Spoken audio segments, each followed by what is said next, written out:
welcome back to another edition of Tuesday Night Hoops at the house of Baker High School, where the Baker Hornets will take on the Davidson Warriors. I'm Trent Eager, and I'm here with the legendary Coach Ronnie Arrow. Now, Coach, can you tell me a few targets about tonight's game? Yeah, we're going to get – Trent's great to be back with you for another Tuesday night game. This game tonight I think is going to be a close game. I don't know how high scoring it'll be, but I think it'll be close. Straight to the arrow targets for Baker. They've got to have the ball in the hands of Kellum and Carlton. These two are averaging 31 of the 52 points that the team scores. So it's got to be the ball in their hands, and then Radford has got to be able to make decisions with the ball. She's a leading assist person and a leading steal person. And then for Davidson, they're so young. They had 8 seniors last year. They have no starters back. They've got to take care of the ball, and then they've got to guard the three-point line. Well, we have gotten underway here with the Baker Hornets up 2-0 over the Davidson Warriors. And the Warriors have the rebound and going back down on that end. Now, Coach, you talk about just about every game that you do. Turnover is going to be key and costly. Some big targets, as we've seen another turnover just right there from the Warriors. Yeah, turnovers, there's a lot of things that goes on in games. But at this level, it seems like the two things that has the most barrier on it is turnovers and making free throws. Of course, you always got to make threes, especially if you shoot a big percentage of them. And ladies and gentlemen, our starters for your Davidson Warriors. You have number 3, Zoe Broadnax. You have number 10, and there's a 3 up by the Hornets, and just off, Coach. And Coach, you talk about turnovers and free throws, and what do you consider the fundamentals of the game? Well, number one, you got to take care of the ball. Absolutely, it'll drive you up the wall as a coach and as a player if you turn the ball over. But the basics, and we talk about all the time about fundamentals. When you young kids are practicing, practice with speed. Don't practice slow, because the game of basketball is speed, and if you're not practicing fast, when you get into a game and they push you to get up and down the court fast, you're not going to have that decision-making to make it. Absolutely. As Lauren Davis scores a basket for the Davidson Warriors to tie the game to 2-2. And the Baker Hornets, Jesselyn Keelam, drives to the basket. She scores. Yeah, Jesselyn is averaging 17 points a game with 7 rebounds. A senior, she's going to make a nice college player somewhere. She's got some size and athleticism, it looks like, Coach, is going to be key for somebody. Now Davidson's come out with, it looks like a 1-2-2 full court or 3-quarter press.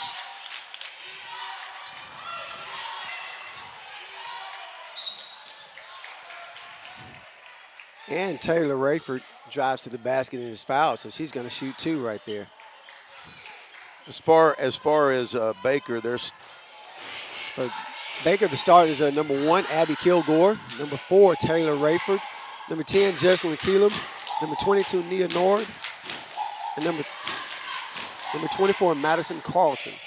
And number 2, for Davidson Warriors, number 2, Tatiana Taylor, number 3, Zoe Broadnax, number 10, Kristen Scott, number 12, Michaela Scott, and number 31, Lauren Davis. You're going to see for Baker the ball in the hands of Rayford a bunch. She's just a sophomore, but she's averaging 8 points, 4 rebounds, but she's the leading.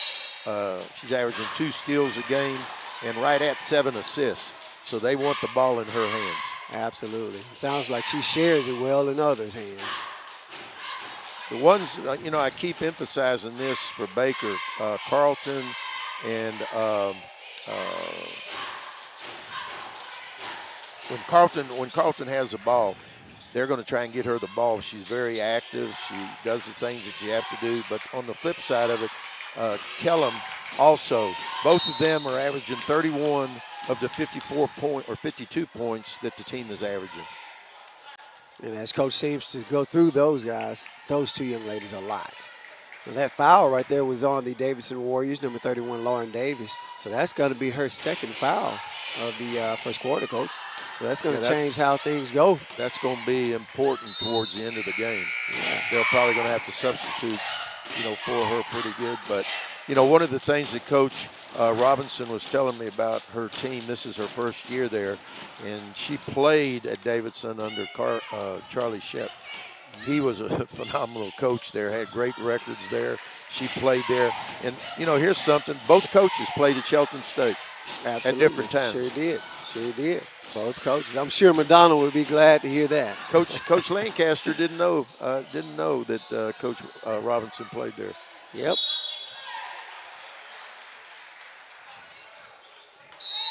I wouldn't be surprised if Coach Madonna was watching on this one. So far, Baker is doing what they need to do. They're getting the ball in the hands of Carlton and Kellum, and the ball bringing down the court for decision-making is in Rayford's hands. And Kellum was a little bit too aggressive. It took a couple extra steps right there and traveled. Ball's going to go back to the Warriors. 5-4, Baker Hornets way. And it looks like the Hornets are in their 1-3-1 defense right here, kind of mixing it up a little bit. Need to get, it seems like I say this every game, need to get some flashes to that top post. There you go. And they just did it and got an open look and just came up short. Ball goes off to the races with the Hornets. And Rayford gets to the basket and comes up short. I tell you, she did a really good job, coaches, just getting out in transition, finding the opening spaces, and getting to the basket. Madison Carlton with the steal, and coast to coast. Yeah. She's going to be one to play point guard. Absolutely. The 5'11 sophomore with the steal and the bucket. Tell you what, this game is off to the races. Absolutely. 7-4, Baker Hornets way. And three-point shot going up by the Warriors, and is off the mark. It's going to be Hornets basketball. Talking to Coach Robinson, she was saying that, she feels like that they're so young that they're right on the verge of being able to take that next step. So we'll see tonight. Because I told Coach Lancaster, we did their game last year, 2 games, and they have improved so much, and that's a tribute to her and the girls. Well, that's the one thing you always want to see within your season, within your program. You want to see growth. If we're not growing game by game, year by year, then what are we doing? We have to reevaluate. And there's a turnover by the Hornets. The Warriors come up with it. Andy Washington with the ball out top makes a move. Ooh, that could have been a little bit of foul there. Could have been. I think there was enough contact there. Yeah. Nyla King got away with a foul on that one. Yep. Offensive rebound, and it's good. Kamani scores that one. Lede Jr. And the drive by the Hornets. And I tell you, Coach, they get the basketball out fast. They do. If the Warriors are not going to adjust and stop the ball early in transition, get back and get set, they're going to have a hard time tonight. Again, I think Coach Robinson's happy with the way that they're scoring, but they've got to stop, like you said, transition. Out of their 9 points, I think at least 5 of them are transition. Absolutely. As they're off to the run right now, Rayford with it. Nice pass. Drops it off to Keelam, and she scores the basket. Yeah. Everything goes through Rayford.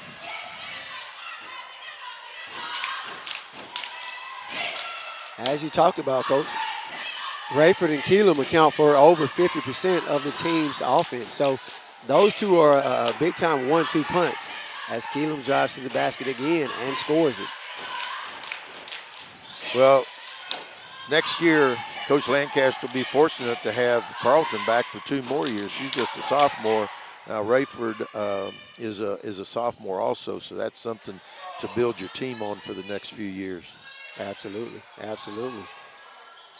Deep three by Andy Washington. Big three brings the game to 13-9. Hornets way as they get the ball back out quick and race and score a layup. Coach, I tell you, that took 2 seconds. Yep, they're off to the races. They're off to the races. So that's one big adjustment that they're going to have to make.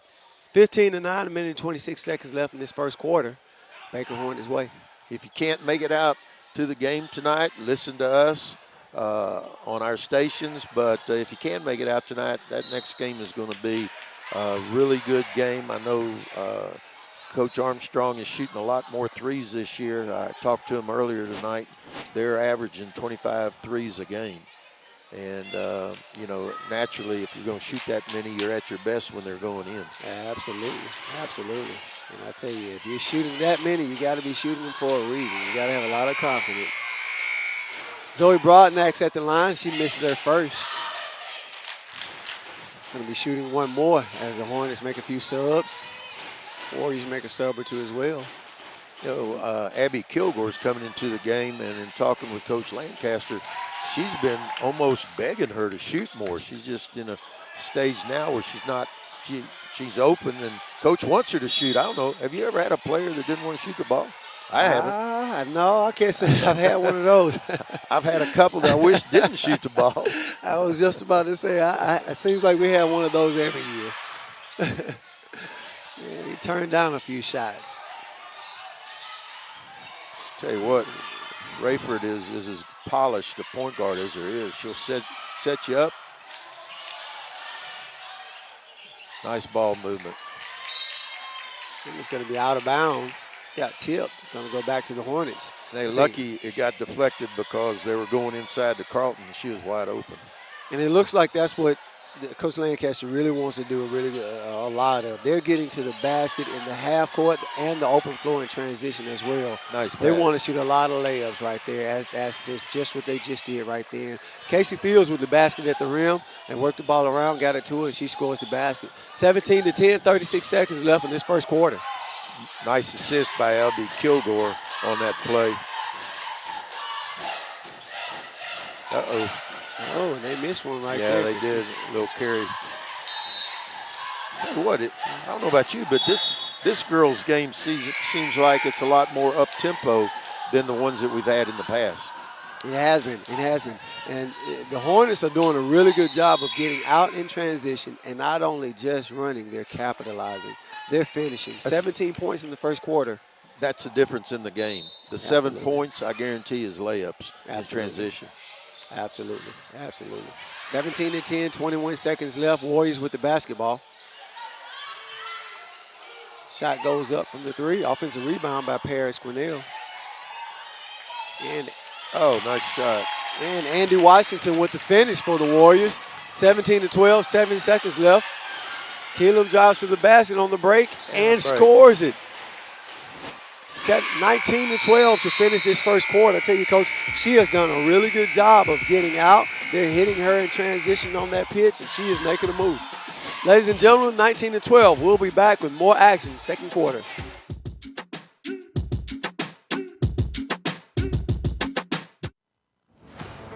They may not stand at the front of the classroom, but they make learning possible every single day. HVAC technicians, electricians, plumbers, carpenters.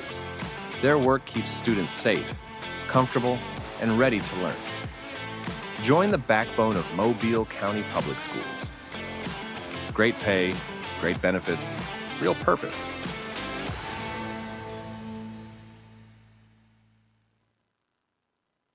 So I wasn't ready for my math test. Didn't know that it was going to come to this. I mean, it was just a phone call so I could get out of testing. Threatening harm to a school, even as a prank, is a crime.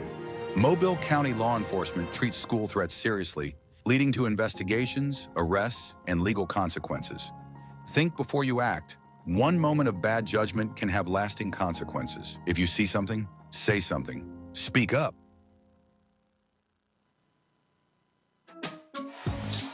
And ladies and gentlemen, we are back with just about to tip off for the second quarter. 19-12, Baker Hornets way. There you go. There are 2 ex-players at Shelton State. 2 very good players at Shelton State. 2 very good players, all conference selections. When Coach Robinson was there, they finished 3rd in the nation for sophomore year.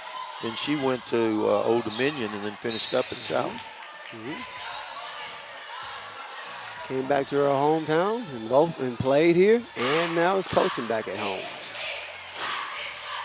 All these individuals now wish that they would have been a little younger to get through the NIL phase. I know, man. I'm one of them. Missed it by a few years.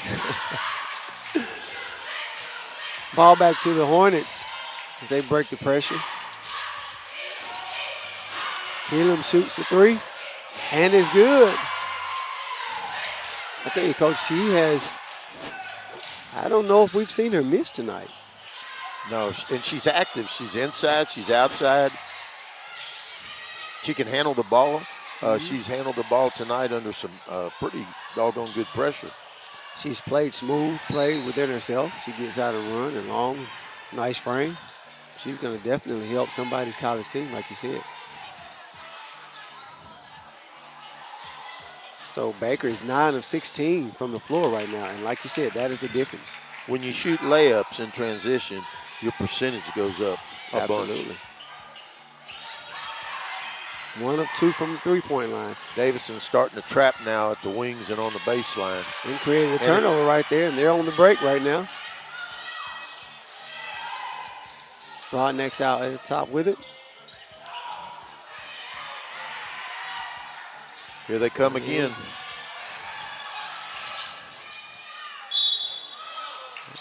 Taylor Rayford with a move, a step through.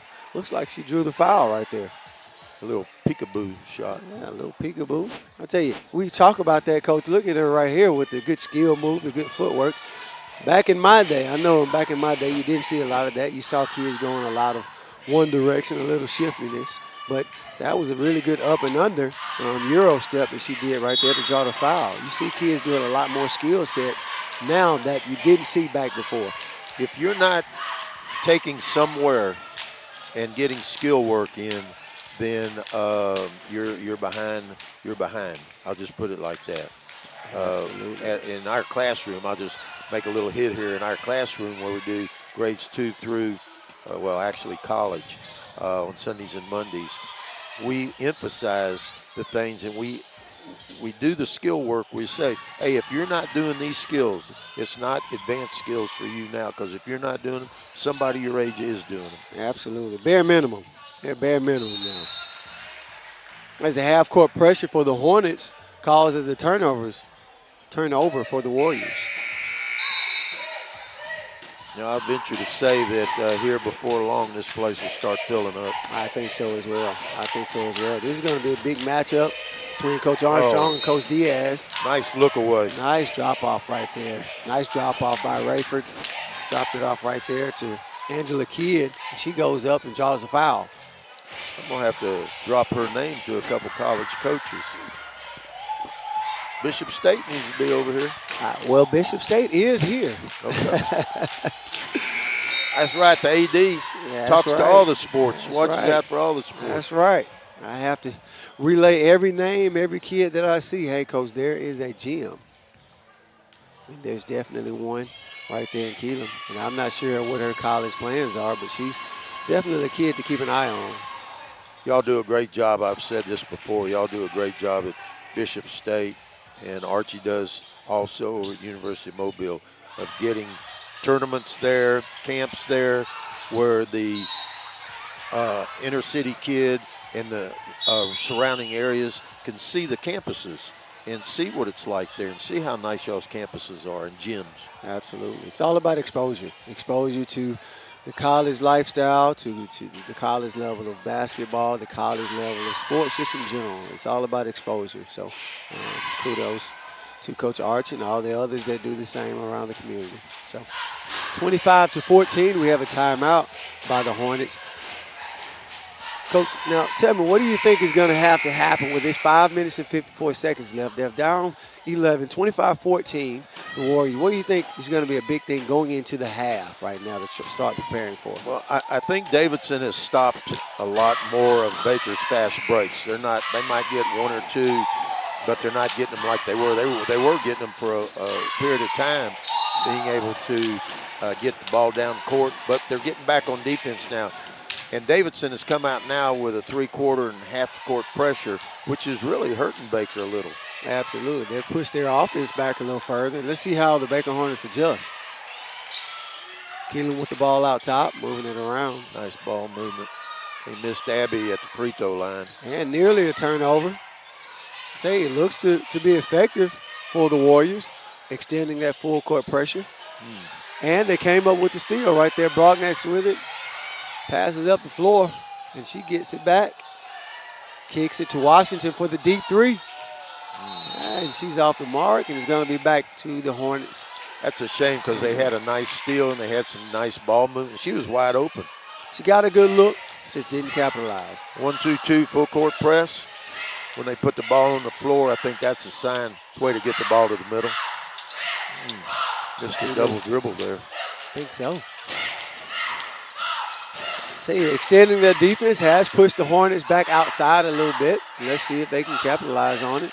And they get a miss right there. The Warriors with it. So let's see if they can capitalize on it.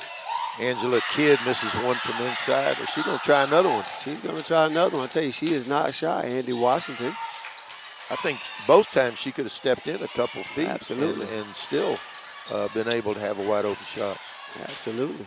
25-14, 4 minutes and 34 seconds left in this first half action. I tell you, that's 3 straight possessions, Coach, as the Warriors have gotten a turnover or a bad shot. They just have not capitalized on the other end and scoring the basketball. Their defense has given them the opportunity to catch up, but they've got to finish in a nice drive. Absolutely. Nice drive. Just an extra step right there. And it's going to go to the Hornets. Shame. That's a shame. Yeah, that was a really nice catch and drive. Let's see if they can get it back again. Baker's doing a good job of getting it to one side and hitting the middle. And got a layup in the press and came up short. I tell you, they got to miss. Their defense is creating turnovers or missed shots. They just have to capitalize. And that's going to be a foul right there on Taylor Rayford, the blocking foul. If there's one person that Baker can't afford to lose out there is Rayford. I agree. She does so much for the team. She can score. She's unselfish. She can handle the ball. She can make good decisions. Absolutely. She does the epitome of what a point guard should do. As she got her hand on that pass right there, she runs her team. Coach, how beneficial, in your opinion, is it to have a good point guard? You have different style of point guards. There's scoring. There's guys that just really get other guys great shots. There's guys that are just really just emotional leaders. But how big of it, in your opinion, to have a good point guard? You can't go without a good point guard. You know, you can get by, especially in today with the three-point line. You can get by without much size, but you can't get by without a good point guard. Agreed. They've got to run your team. They got to take care of the ball. They got to set you up. And that's exactly what Rayford does. Agreed. That's exactly what she does. As she turns the ball over. Yeah. But I tell you, she got through 3 defenders right there. You know, and that's a lot of traffic and a lot of hands as well. So for her to really do that and drop that pass off, they just got a hand on it. It's really special. They're not taking advantage of the steals that they get. Their defense is fine. Coach couldn't be happier, Coach Robinson, with their defense, but they've got to finish. They've got to finish. They got to finish. They got to finish. Got to capitalize and come up with some scores. They've gone this last 4 minutes without any baskets, as well as Baker as well. But they've created turnovers or missed shots and haven't capitalized. It's going to be interesting at the halftime to see the turnover ratio. Agreed. Because it's gone in phases. You know, Baker went without turning it over, but Davidson was turning it over, and then they just reversed it. Agreed. Now the Hornets extend their pressure and come up with the steal. Angela Kidd with the steal and goes coast to coast, and she comes up short on it. And another miss and does go back to the Warriors. So there again, you gave up an open look, but they missed it, didn't score. You have to capitalize on it. Baker Hornets in their 1-2-2 press. Somebody's got to get to the middle. Absolutely. Keelan with the steal. Nearly steal as the ball goes out of bounds.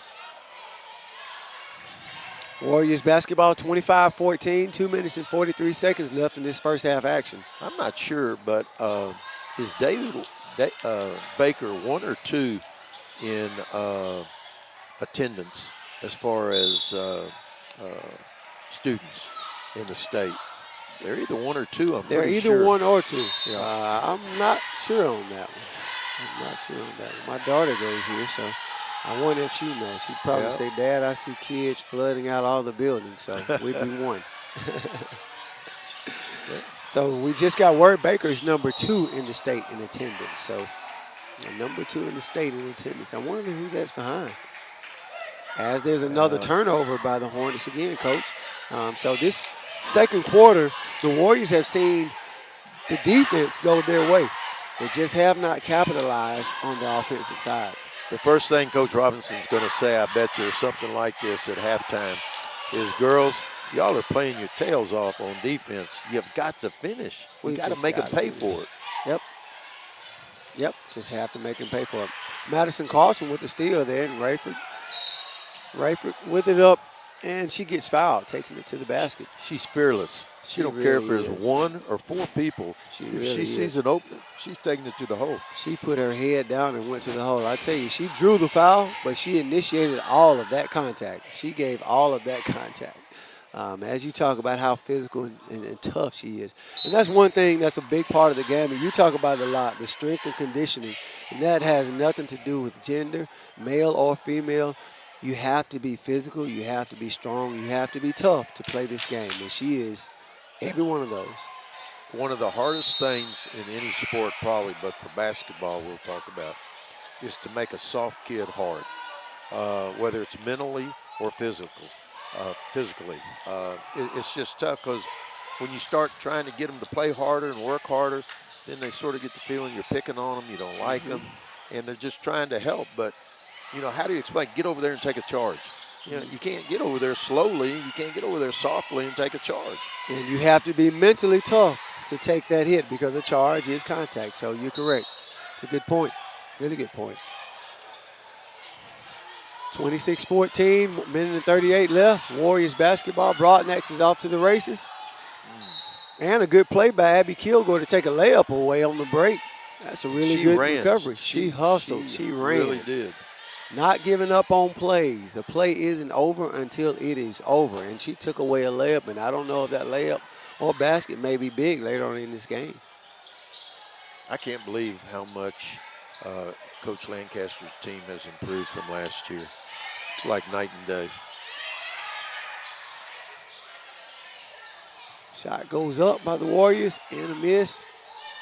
Angela Kidd with that rebound. Tell you, when you go to AAU games during the summer and you see all the AAU teams, these girls and guys are developing themselves to make teams better. You can have one year maybe not so good, but if you work and you come back with good attitudes and good work ethic and with other good players, you can turn a program in a hurry. And that's what coaches love to see, growth, development. See you change your body, see you change your game, see you change your mentality year by year. So that's what coaches want to see.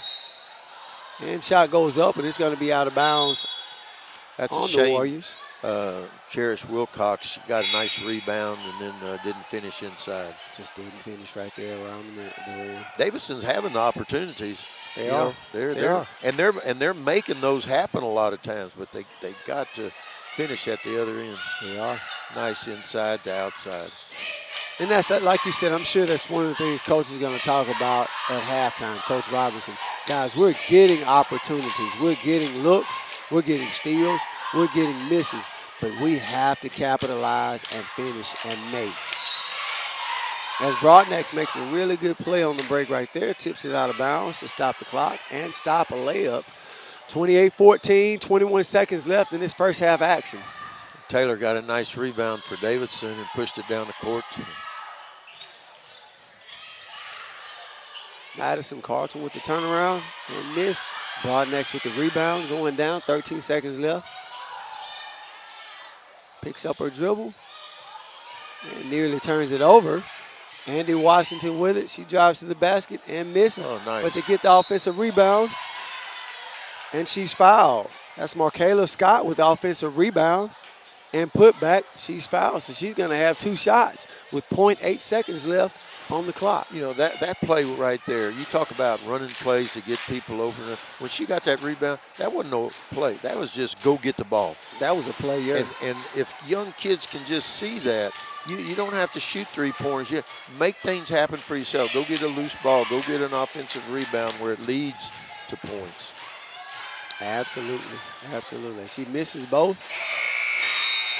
And that's going to be the end of our first half. 28-14, Baker Hornets way. We've seen a lot of up and down action, and the Hornets have gotten out and extended their lead by 28-14, 14 points. And ladies and gentlemen, we will be back with second half action.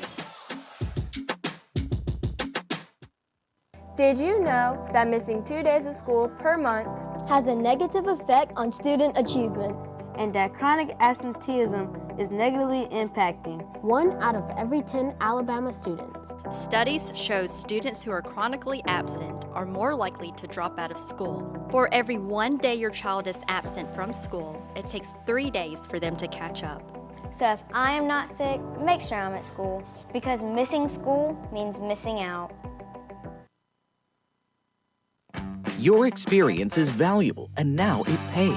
Have you taught at a private school, another district, or even retired from teaching? Mobile County Public Schools is now offering higher pay for your previous experience. That means you can step into the classroom at a higher pay level because your experience matters. Don't let your hard work go unrecognized. Apply today and start earning what you've worked for. Visit mcpss.com/job opportunities for more information. So I wasn't ready for my math test. Didn't know that it was going to come to this. I mean, it was just a phone call so I could get out of testing. Threatening harm to a school, even as a prank, is a crime. Mobile County law enforcement treats school threats seriously, leading to investigations, arrests, and legal consequences. Think before you act. One moment of bad judgment can have lasting consequences. If you see something, say something. Speak up.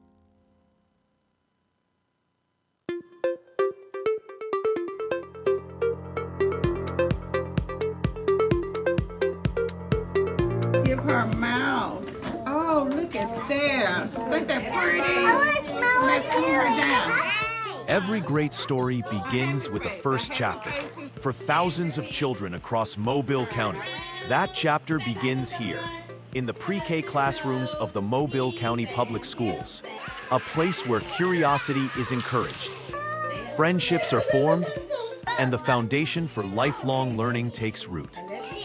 Pre-K Mobile County Public Schools offers 67 first-class pre-K classrooms across 39 schools within the Mobile County Public Schools district.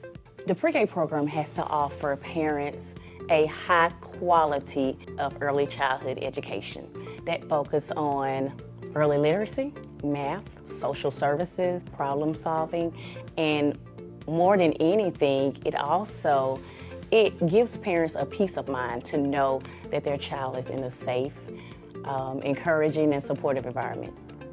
The MCPSS Pre-K program is designed to provide a high-quality, early learning experience for every child. In classrooms led by certified early childhood educators, students learn through exploration, imagination, and play.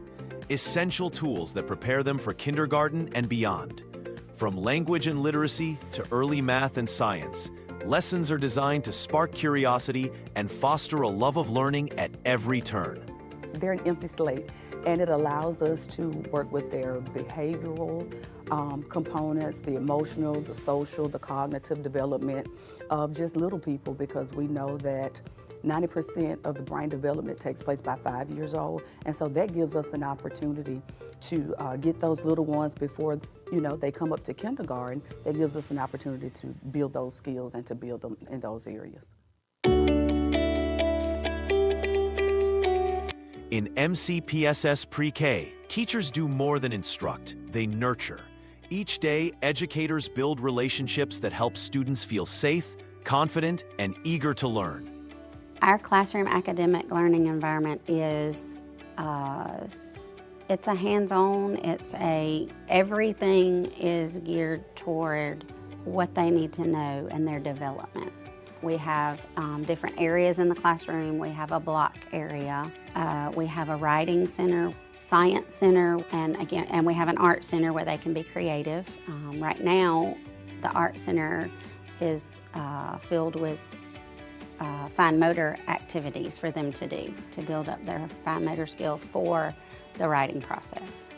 As one of Alabama's largest school districts, Mobile County Public Schools proudly offers first-class pre-K classrooms across the county, ensuring that more families have access to high-quality early education, regardless of zip code.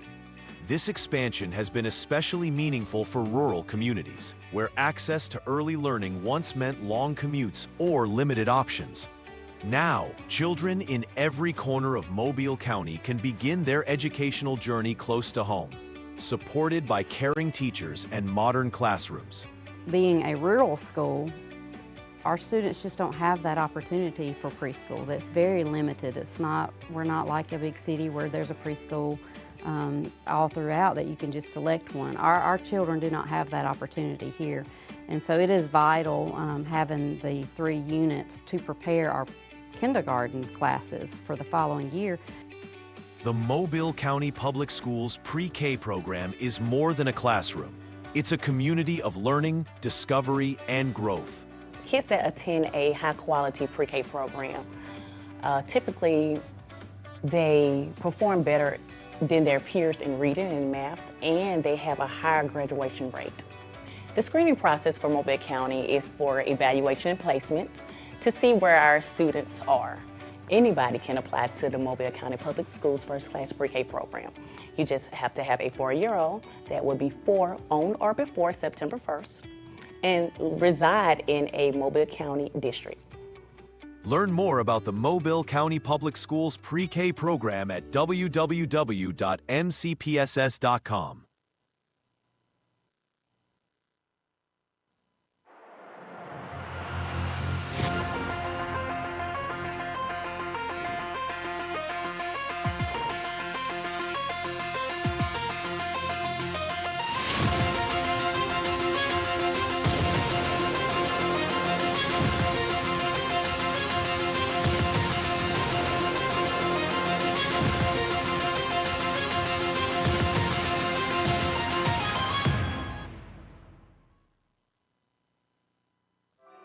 Part of the experience of going to the Mobile Museum of Art is that it's there for everyone. Art is there to inspire, to give you other perspectives, and to make you think outside of yourself. The museum offers a critical service to the culture of the community. It's providing the opportunity to have eyes open.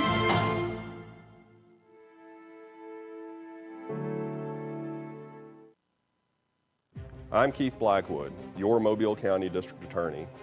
I want to remind you about the truancy laws. 5 unexcused absences requires you to attend the early warning truancy program. Failure to attend the early warning truancy program can cause you to appear before a judge in circuit court. We need you to stay in school.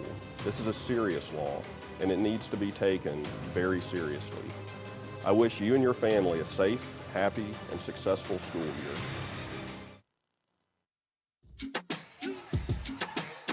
Ladies and gentlemen, we are back after first half action. The score is 28-14, Baker Hornets way. And Coach, we've seen a lot of up and down play, and Rayford and Keelam have done a really good job of getting out and scoring. What do you think is going to be some keys for the Warriors to kind of change that? You know, it's a shame because Davidson only has 14 points, but they've been playing really good defense. That's hard to say when the other team has 28 points, but they're not finishing at the other end. They're getting steals, they're getting turnovers by Baker, but they're not taking it down and scoring. If they can score and keep their defense going, then this is going to be a close game. But on the other hand, credit Baker. Their 3 that they depend on, those 3 girls, they can get it. Rayford, I mean, the ball's got to be in her hand. Absolutely. Yeah. Absolutely. Absolutely. She's done a really good job of running her team, and we're going to come back with second half action. We've got some stats for you, ladies and gentlemen, right now. So 28-14 field goals, 11 of 24 for the Hornets, and that's what, as you talked about, Coach, they're getting out and running, and they've only shot 2 threes. Yeah. Yeah, and I'm really surprised. I thought Baker had more than 6 turnovers. And so there wasn't quite as many as I was figuring where Davidson could score on it. But, you know, the stats don't lie, but 1 for 13 says it all. Absolutely. That's a huge stat. Half of their shots have been threes, and they've only made one of those. And they haven't gotten to the line as well. And again, Coach Robinson kept telling me they have no starters back from last year. They had 8 seniors. And she's relatively come in her first year, and she's going to have to build and build and build. Yeah. And she's going to have to build everything, and build a culture too as well. So it looks like that's what she's doing with these young ladies. And, they're there, like you said, they have their opportunities. They just haven't capitalized. And we talk about those turnovers. I think as us as coaches, I know a lot of times with us, I thought there was more turnovers too, but a lot of times bad shots feel like turnovers because they were unexpected shots. We don't have an opportunity to offensive rebound or get back as we should. She played for, I've already said this, for Charlie Shipp, and she knows how he grew that program. And he was very successful there, very successful. And I'm sure that he wants to help her too be successful like he was. Absolutely. As the Baker Hornets come out of the gate, running. Abby Kilgore with the big three, Coach. We talked about her needing to shoot the ball. She said, I heard you, Coach, and I'm going to do it right now. Yep, that might get her going. Hey, Coach Lancaster might be sorry that I said that. That's all she needed to hear was Coach's targets. Nice ball movement outside. Somebody flash that top post and go backside. Top post, and also she drove baseline and got behind the zone, got behind the defense and attacked it, and she drew those free throws. Kristen Scott is going to go to the line for 2. She made a really good attack right there on the backside of that defense and got to the basket and drew the foul. Let's see how much Davidson is grown up now. Let's see if they can make a run at getting back into the game. They had a good start as far as good defense. Let's see if they can come back out with the same intensity. Let's see if they can. She makes 1 of 2 at the line, Kristen Scott does. 31-15, third quarter. Keelan with it on the break, and she scores at the basket again. I tell you, they do a really good job, and I don't know how much it seems as though they really practice this. Coach Lancaster in practice, however, they practice the pitch aheads, the pass aheads, the run aheads, and getting out and running and scoring. And I really think what is stressed is their defense. Absolutely. Because that pressure that they get to ignite their fast break is what starts it all. Absolutely. Good offense starts with good defense.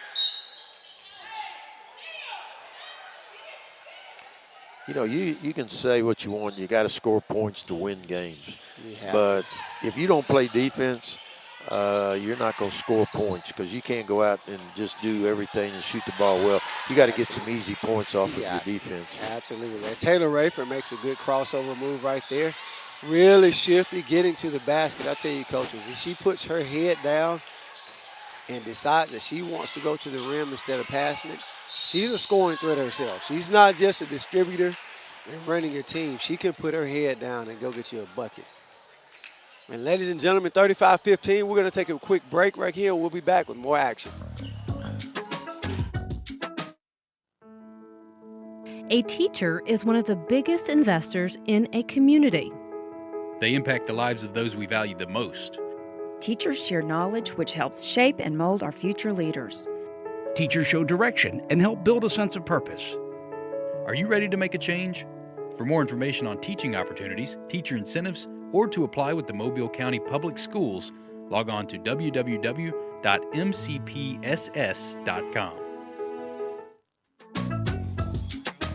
And ladies and gentlemen, we're back with continued action for the third quarter. 6 minutes and 38 seconds left in the third quarter, 35-15, Baker Hornets way. Tell you, Coach, they have been in control of this game from start to finish. Even when they were missing shots, their defense still kept them in the game as Rayford gets a steal right there and goes and finishes. Right now there's nobody that has shown that they can stop her. When she gets going downhill, she's got an assortment of moves that can get her to the hole or make 2 take and pitch to the open person. Absolutely. She handles it really well. She's really shifty, has good vision. She is a really good point guard. I'd be interested to see how many more in her class are better in our region. Warriors work the ball around and are not able to get anything off in that 2-3 defense. You know, again, seems like every week we say this, that middle is wide open. And one. There you go. Absolutely. There you go. Absolutely. Kristen Scott with the three-point attempt. Nice rebound. And this is nice offensive rebound. Again. Kamani Lede Jr. 2 offensive rebounds. Two They're just not offensive finished. rebounds. You know, I tell the ones coming to us in the classroom, when you drive and you get the ball into the paint, there's the least you should come away with is a foul. You add the points to it or something, but at least you should be getting a foul, because when you drive and somebody's guarding you, you start to, they're closer to the goal, and they get a little bit more aggressive, and that's where the fouls take place. That's where the fouls take place. And that's another part of the game that a lot of people don't capitalize on. Offensive rebounds, extra possessions. Us as coaches, we love them. We love that kid is going to get us extra possessions. But right there, Lede just got an offensive rebound, another offensive rebound. And got free throws for herself, but picked up the foul right there, too, for her team. Did you see that crossover? Absolutely. 2 people had her sandwich, and he crossed over. Absolutely. Like I said, she does a really good job of seeing the floor and not getting in trouble. And if she does, a really good job of getting out of trouble. She's had some training somewhere. And if she hasn't, I know where she can go to get some. I wish I could say that she's been in the classroom, but she's one that I can't take credit for. Broadnex goes to the basket and comes up short, but Kamani Lede got another offensive rebound tip, and they got another shot off and came up short, but she's doing a really good job around the basket, Coach, of creating extra shot opportunities. Nice drop off right there. Nice defensive stance by Kamani Lede right there, too.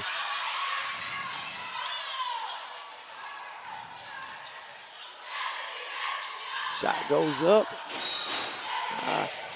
And we talk about Kamani Lede, but she picked up the foul right there, going for the offensive rebound, just playing aggressive. So it's going to be Hornets basketball, 37-16, 4 minutes and 22 seconds left in this third quarter action. You know, again, because they're doing some good things on defense, they're doing some good things rebounding, but the bottom line is you got to put the ball in the hole. You got to put the ball in the hole. You got to be able to capitalize and score. Keelan with the three-point attempt, comes up short. Yeah, but Madison Carson cleans it up. 5'11" sophomore. I'll tell you, she is really big, really strong around that basket. She plays tall and strong and physical and athletic. If it comes off the glass, she's doing a really good job of getting that rebound. When that last time down the court, Carlton, Killam, and Rayford all touched the ball. When those all three, actually only probably 1 or 2 needs to touch it. When all 3 touch it, good things happen. Nice pass. Way to move the ball around. Nice pass. Way to move the ball around. And Harris Quinnell with the basket for the Warriors, 39-18. I tell you, when they do get to score, you get to set your defense. And they get back in that 1-3-1 and set their defense. And they got a trap, nearly get a steal, but they get it back to Taylor. Taylor Rayford with the ball out top. Kristen Scott had a nice pass for that last bucket to happen for Davidson.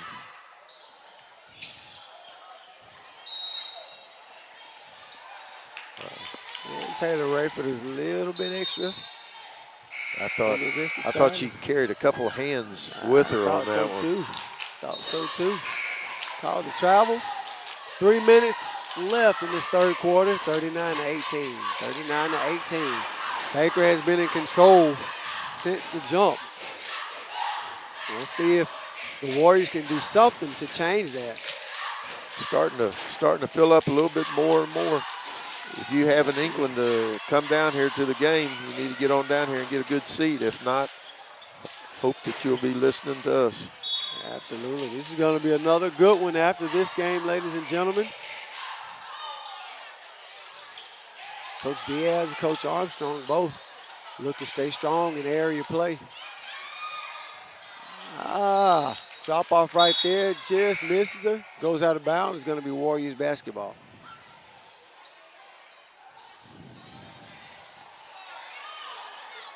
Now, Coach, what are you thinking as a coach right here? You're down 39-18 with a new group, young group. What are you kind of telling your kids as you prepare to go into this fourth quarter, mindset-wise? You know, it's hard to set up defense if you're not scoring. And Davidson has not been scoring, so they can't set up their full court pressure. When they were doing that the first quarter, they were getting a lot of steals.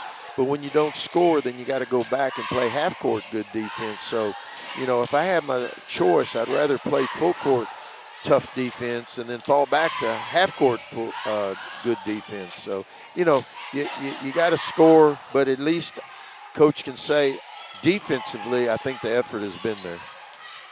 Absolutely, absolutely. You have to score the basketball. That's a really good move by Taylor right there. Taylor Rayford with the coast-to-coast basket coach. She is as shifty as they come. That move, I wasn't sure she'd be able to get that off. You were asking, what do you think about having good point guards? In my opinion, she's a difference in this game. She is. She makes everybody else better on their team, on her team. I agree.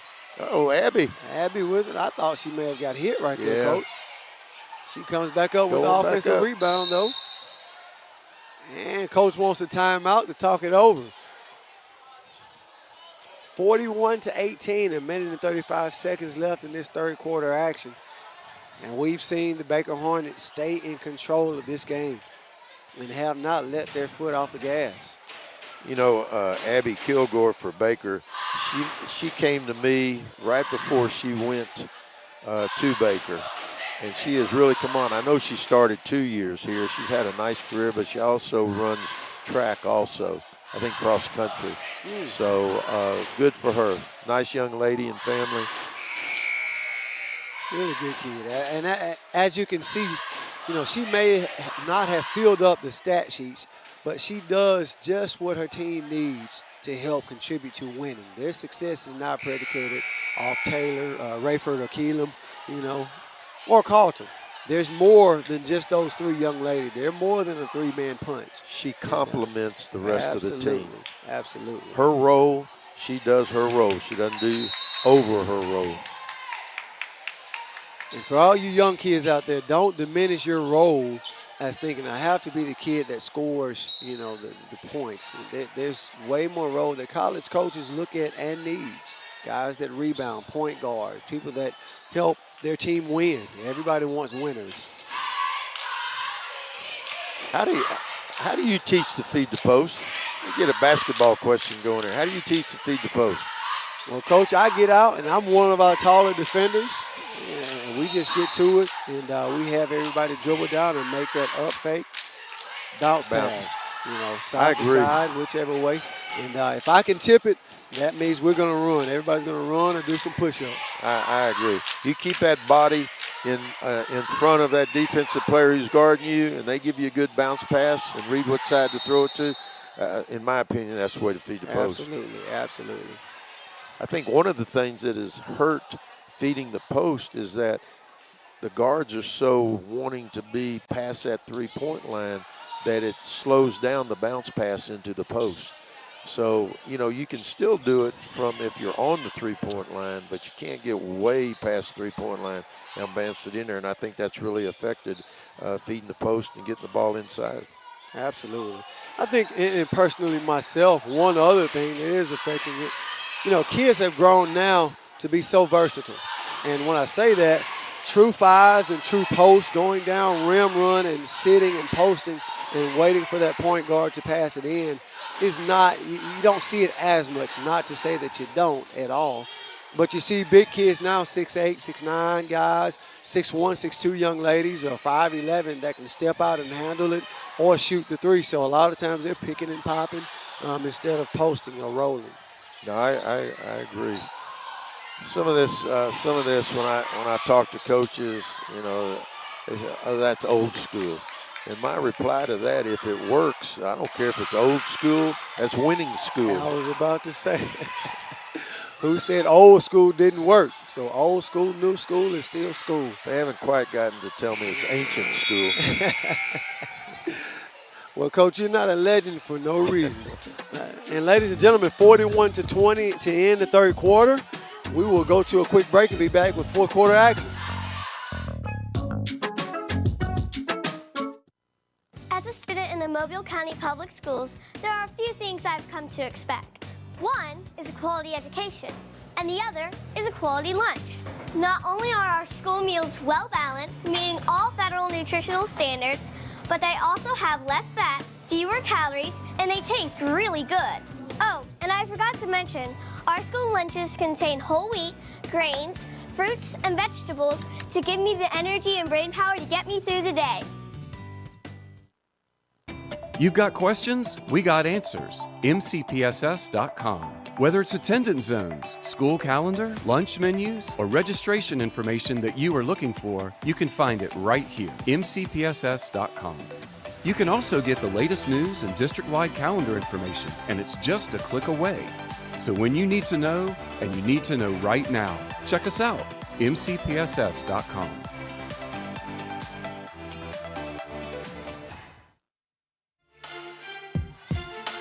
And ladies and gentlemen, we are back to tip off fourth quarter action. 41-20, where your Baker Hornets lead over the Davidson Warriors. The Hornets have been in control of this game, Coach, like we talk about from the tip. And the Warriors with it out top. Let's see if they can make a couple of adjustments and make this game a little close, as we've got Paris Cornell with the basket right there quick, and they do get to set their defense now, Coach. So let's see if they can make some adjustments. Keelan with the three-point basket, missed, but you got Carlton with the cleanup right there at the rim. So that's going to be tough. They've got their outside punch. Carlton cleans up the basket for the Baker Hornets, and I mean, you know, take advantage all the arrow targets that I had for tonight for Baker, they've done a good job of doing. Get the ball in the hands of Carlton and Kellen, and get the ball making decisions with Rayford. And they definitely have done those two things. They do that from now on, they go a long way. They go a long way. As you got Rayford with the drop-off right there to Carlton, Coach, for a nice drop-off and one basket. So as soon as you score on the Warriors, you don't have any time to celebrate. No time at all. I'll tell you, Rayford does a really good job of getting that ball out and running it up your heels, up your back. Carlton completes the and one, bringing the lead 46-24. Well, last year Baker was 5-25, and now they're 8-10. So they're definitely have gotten better. And I think when it's all said and done, that record's going to be a whole lot better. Yeah, I think we're going to see a change in record. As an offensive rebound right there for the Warriors, and Kimani Lede with the basket.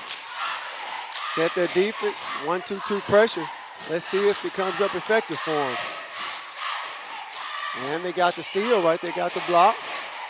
You know, I'll say one thing for the officials. As a coach, all you want is consistency. And I think they've been consistent in letting both teams play. Absolutely. Letting them get after it, letting them compete. That's all you can ask for. Taylor Rayford with the ball out top. Put her head down with the drop off to Carlton. She makes a good spin move and misses, but she is fouled. And she's just a sophomore. She's just a sophomore.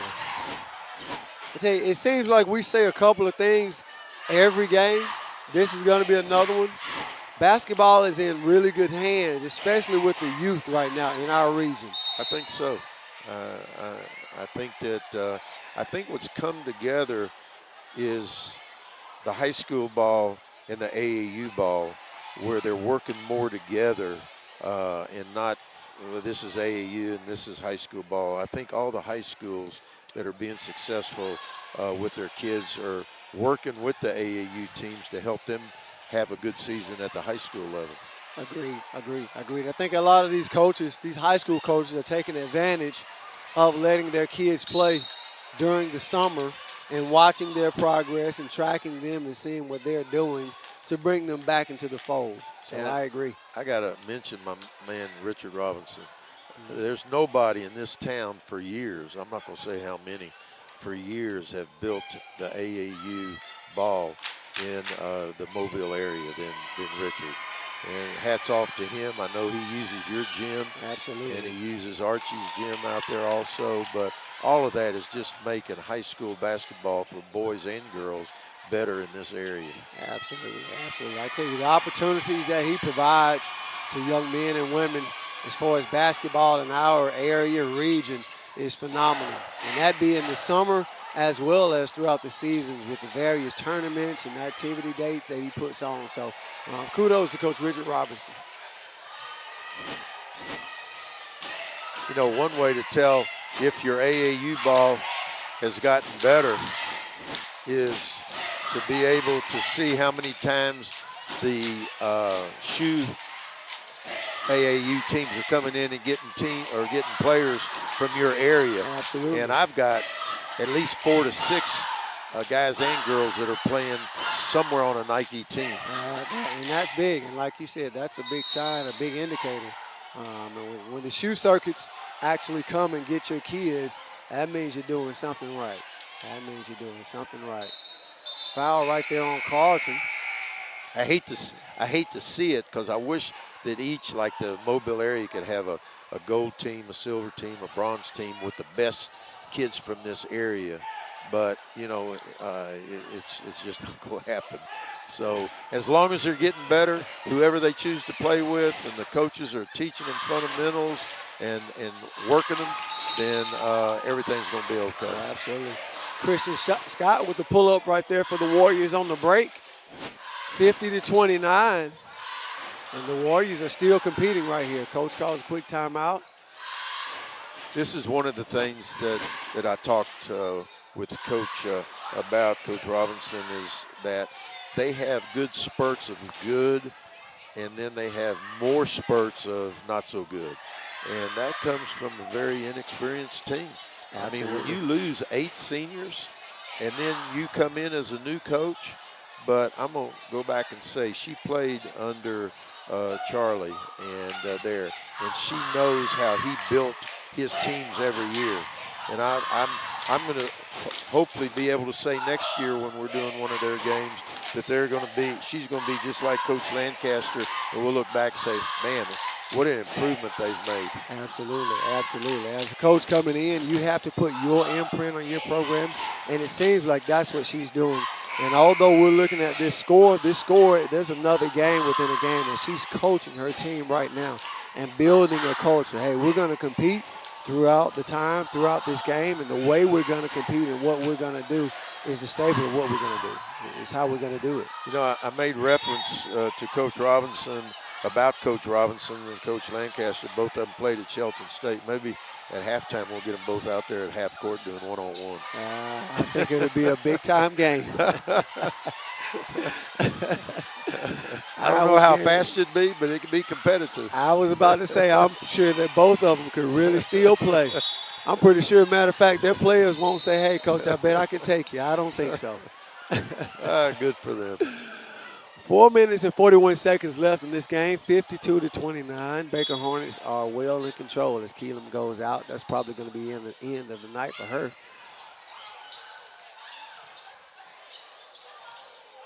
Hornets are in their 2-3 deep. Oh, they switched up man. Yeah, they've switched back to man. Switching man to man. Andy Washington with the drive, and she comes up short. Carlton with the rebound for the Baker Hornets. And she gets it to her point guard. And she's trapped, and it's going to be a jump ball. One of the things that she needed to do that we teach is she was really, really double teamed. She had to retreat and get out of there and either get by him wide or get a pass off. She tried to go through him, and they pinched her a little bit too tight like that.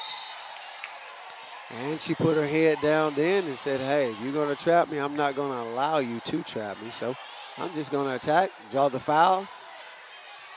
All good players do not mind getting hit. And I will say Rayford, she does not mind getting hit, and she don't mind hitting others. Absolutely. She initiates the contact. Nice As rebound. Abby Kilgore with the miss. Carlton. But Carlton with the offensive rebound and kicks it right back out to Abby Kilgore, and she is not shy on that second attempt, and she comes up with the make. Carlton and Rayford.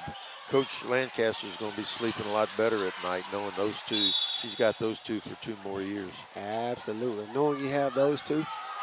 And like you said, works well with the AAU side because those two young ladies are playing summer basketball throughout the summer. I've seen them in different events and different venues. Ladies and gentlemen, we'll be back with more action. 3 minutes and 43 seconds left to end this game.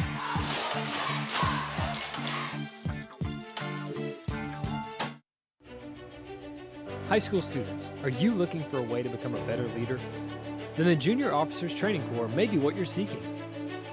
If you would like to develop self-reliance, learn ways to be more responsible, and improve your communication skills, you can do that and more when you register for the Junior Officers Training Corps. The JROTC program is available to all high school students in Mobile County. JROTC, we build a better you.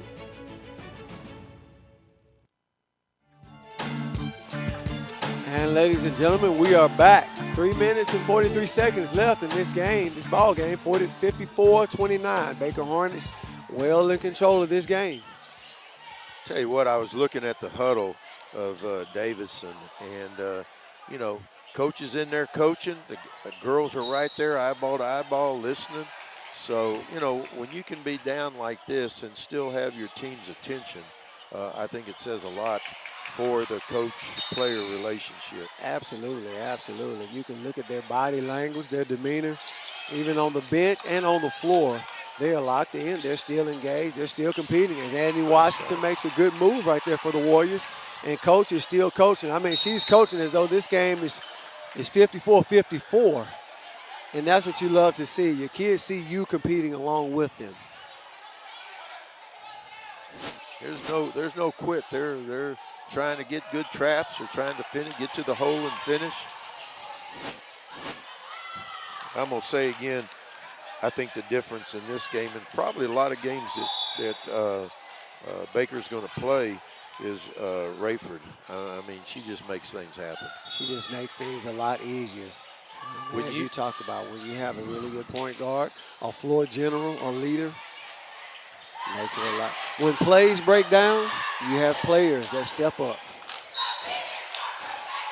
Andy Washington goes to the basket for the Warriors, puts it up, and makes that one just good for the and one. I tell you, as you said, Coach, they are still competing. They are. They are still competing. And as an ex-coach, you like to see that. You love and to see it. It's not just the coach coaching. I mean, those eyes are right on her. Everybody's locked in. I agree. Everybody get to that middle. It's going to be a 10-second call or a timeout. Yeah, Coach. that was a good close. Absolutely, absolutely. Missed the free throw, but they still set their pressure. They're still competing and almost drew the 10-second count. Coach Lancaster had to burn a timeout for him, which is a really good timeout because she subbed in and put some of her youth in and teaching them. So that's a good timeout. Well, we've got a lull here, and you can be able to see both reactions, interactions between the coaches and their team. And all eyes are on both coaches. Both of them are, I know, talking about, we got a Coach Lancaster, she's talking about we got to take care of the ball, just run the clock, let them come to us and take them, and we'll take our free throws. And if you're Coach Robinson, you're getting your girls, we got to get the ball without fouling. Good traps, don't reach, and rebound, because they're going to miss some, and we got to go with it. Absolutely, absolutely. We've got to capitalize on their mistakes or their misses. It's going to be Hornets basketball right here, 54-33, 3 minutes left to end this ball game. Ball is inbounded to Carlton. I tell you, as we talked about one of our last games, it's a luxury when you've got bigs that can actually handle the ball, take pressure off of your guards, because right now the Warriors are doing a lot of trapping up and down the floor as they get that steal, and right there, Broadnax with the steal and the basket, and she comes back up with the steal again and kicks it up to Andy Washington. She misses it. But Broadnax comes up again with the offensive rebound, and she's fouled. So as we were talking about the luxury of having a big that can actually take pressure off your guards, and that's what Coach has in Madison Carlton. And like you said, she's going to sleep well at night, but having a big that can take that pressure off and distribute and handle the ball is huge. Get it off the boards and be able to go with it. Oh, that's really nice. That's really nice. And to see Madison Carlton develop, she's only a sophomore as well as coach, so. It's the future is good, and the present is good also. Got the guys starting to cheat out here and getting ready to go to combat. So it looks to be, and we've got a miss on that second one by Broadnax, but a jump ball, so it's going to stay here. Warriors basketball. Yeah, guys are starting to come out of the locker room and looking to be excited and geared up, stretching, getting ready to play. Boy, they're just right there. Good effort. Good second effort. And they nearly come up with a steal, but don't quite come up with it. But Taylor Rayford does, and she knows what to do with it. Yeah, she does. She's like a magnet to that hole. She is. She comes up with the ball and gets to the basket, and she knows how to finish. And it's going to be a steal going back to the Hornets. 2 minutes and 2 seconds left, 56-37. And there again. I tell you, Mark Jackson has a saying, "Mama, there goes that man." Well, we'll say there goes that woman, Taylor Rayford, as she gets the steal and goes coast to coast again. I tell you, Coach, one thing I like about her, a lot of times kids have to take a lot of dribbles to get from point A to point B. She's effective in 1 or 2 dribbles. She's not taking a lot of setup dribbles, a lot of extra dribbles once she gets in the lane. She's taking that enough dribbles to get past the 3 and getting up in the air where you can't get to a shot to block it or foul her. When she does her moves, either through her legs, wraparounds, crossovers, there's no going lateral. Her moves, like if she feels she's going one way and she gets cut off, when she makes a change of directions, she's going to the whole end. Absolutely. I mean, she has a nose for, and that's what you want your kids to do. When you put the ball on the floor, you need to get elbow to elbow to the goal. And if you can get to the hole, you score. If not, make 2 take and let them get your assist and let them get it. But the ones that can take it to the hole, that dribble drive is tough. Absolutely, absolutely. Broadnax misses it, but there's an offensive rebound and a tie-up, so it's going to go to Hornets basketball. Minute and 26 seconds left, 59-37. Broadnax is another one that, bless her heart, I mean, she'll give you everything that she has. Everything. She has competed her heart out tonight, and a minute and 17 left, and she's competing like this is a jump ball. She is competing like it's the start of the game. And you love to see that. And that's a senior who seems like she's making sure that she's giving Coach everything that she has and giving this team everything that she has left in that tank. Well, I think next week we're going to be over with the middle school playoffs. That's right. That's going to be interesting at LaFleur. That's right. So it's going to be interesting to see the youth coming up. It's going to be feeding the high schools. That's right. That's right. That's right. Some of these young kids that we're going to see will be right here in this Tuesday night hoops next season. So that's going to be interesting to see what we have coming up. It's going to be one of the matchups is going to be Causey, from what I hear, Causey and Fairhope. And if I'm not mistaken, they've both only lost 1 game. That's going to be a war. And they've got some players. I went over and saw Fairhope. They've got 4 kids that come to me in Fairhope. They've got a really good team. Taylor Rayford with the drive to the basket. I tell you, Coach, she has some exceptional speed. Offensive rebound, she's strong. She's strong. She's strong going down here. I tell you, Coach, I don't know that I remember her shooting a jump shot. No. She shot a couple catch and shot, but as far as just, catch and get a shot off the dribble, when she puts it on the floor, she's got one thing in mind. I'm going to the hole. Yeah. We had a young man that said, why go right when I don't have to?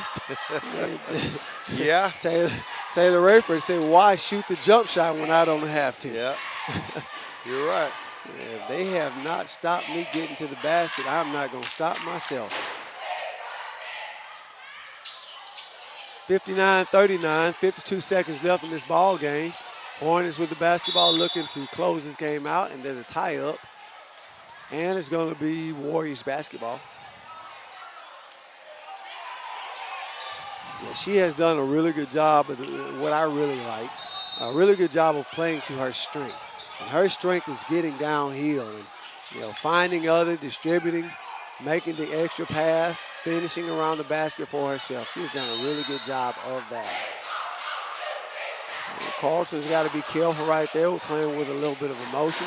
She picks up that foul. To show you how they compete. Zoe, who's 5'2", went up and got the rebound over Carlton, who's 5'11". Absolutely. I mean, she's like a little mosquito, just always there, biting at you, fighting you. Just always competing. I tell you, as you talk about it, and that's one thing that Coach Robinson is going to for sure build on. Kids that will always compete. I tell you, it's a lot easier to build the culture, a program, when you got kids who are engaged, locked in, and still will compete and fight for you. And that's what they're doing right now. Nice pass. Nice pass by Keelan to Abby Kilgore for the basket. 61-40, 28 seconds left in this ball game. And another steal by the Hornets, by Taylor Rayford, of course, and she drops it off to Keelan. And a good block by Andy Washington. And they get it ahead to Paris Quinnell, and she scores the basket for the Warriors. And ball goes out of bounds with 4 seconds left. They are still competing. I tell you. It's like the first quarter. Forget about the score. We have a basketball game. Forget about the score. And there's a timeout by Coach Robinson. The So 19-point difference, and both teams are just competing like we just started the game. Absolutely.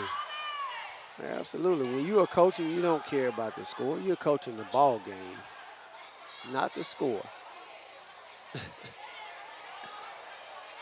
So we've seen a lot of up and down action. I tell you, one thing that you haven't seen much of from the Hornets, you haven't seen much of the three-ball shot overall from the team perspective at all.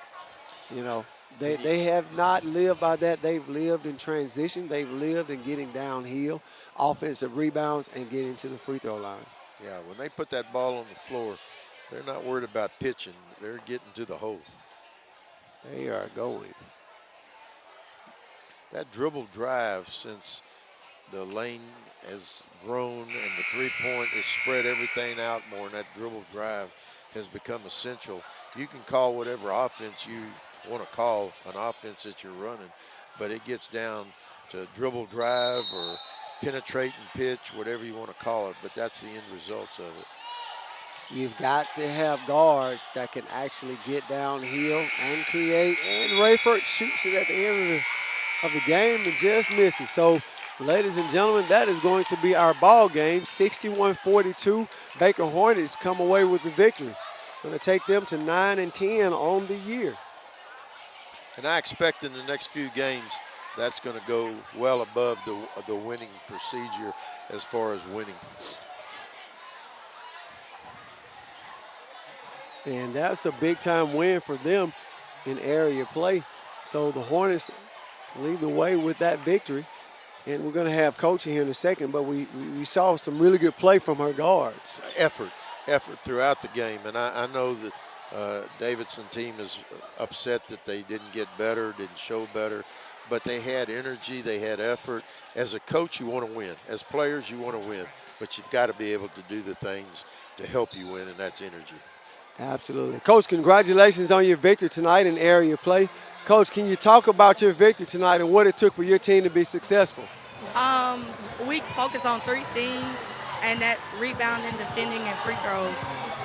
So every game we try to come out and defend, and tonight we just got it done. We hit free throws and we rebounded. Coach, Are you sleeping better now knowing that Rayford and Carlton got 2 more years with you? I am. I told you this when y'all were in Theodore, that your team last year, when we did the game last year, and your team this year is like night and day. And that's a tribute to you and your girls for coming together, having good off seasons and coming together. And I think your program is in good shape now. Thank you. We worked really hard. Coach, can you talk about the leadership of Keelam? Because it looks like for a moment there your team was in a little bit of a rut. You did score a few times, but she stayed poised and kept your team together and got some easy baskets in transition. I talked with Jesslyn a lot about players making plays, and this is her senior year, and she wants to go to the next level. So in order to go to the next level, you got to be able to make a play, whether it's on the defensive end or offensive end. And once she gets going, she tries to get others going, and so that's a big leadership skill that I've been trying to pour into her since I've gotten to Baker. Absolutely. Well, Coach, you've done an amazing job. Congratulations on your victory again, and good luck the rest of the way. Thank you. And ladies and gentlemen, 61-42, Baker Hornets with the win. And right now you look at stats, Coach. You look at this one stat, they were 26 of 55 from the floor and only attempted 6 3-point baskets. Yeah, and I don't know if you'll see another game where those few threes have been made. Davidson made 1 3 and Baker made 2, but when you're taking the ball to the hole, you're getting offensive rebounds. There's probably not going to be a whole lot of threes. Absolutely, absolutely, absolutely. That was not needed, and they did a really good job of getting out in transition and scoring. And when they didn't score, they were 9 of 15 from the free throw line and 26 rebounds, so they won the rebound battle. And 15 turnovers, quite a few turnovers, both sides, a little more than either coach would want. But that's a big difference in the game for the Warriors, with 16 of 49 from the floor, 1 of 18 from the three-point line, and 5 of 15 from the free throw line. So there's some points left on the board with also 26 turnovers from the Warriors. There's quite a few points and opportunities that they didn't capitalize on. Yeah, the turnovers really cost, and the field goal percentage really hurt. But anyway, the game is over now. Both coaches know what they've got to work on. And I think, again, the difference in this game, taking everything into consideration, Rayford runs that team, and she's got 2 other girls, which is a team. She's got 2 girls in Carlton and what's my girl's name? Carlton and Keelam are the 2 big Keelam punches to go along with Rayford. Yeah, both of them. So the inside-outside punch, and it was really good to see these 2 teams go at one another. They know what to go home and work on now, and we'll go next. It was. And ladies and gentlemen, we're going to take a break, and we will be back with the second game of tonight's Tuesday night matchup.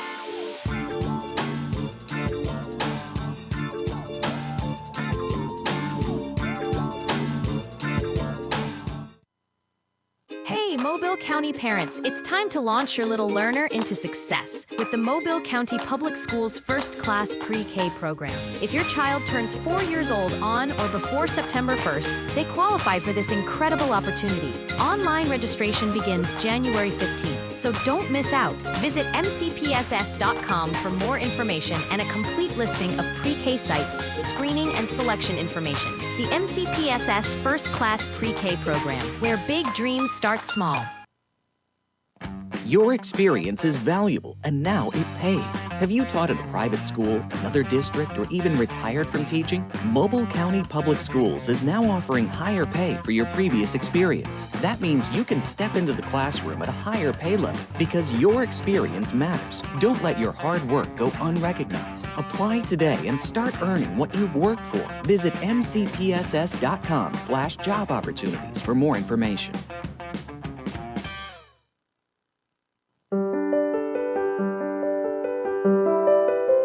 My first year working with Mobile County so far, it's been really good as well as challenging because it's my first year and I'm still learning how to do things, what to do as a first year teacher. So I'm learning new tricks and strategies that hopefully I will be better at next year. So it's just been a little bit challenging as a first year teacher.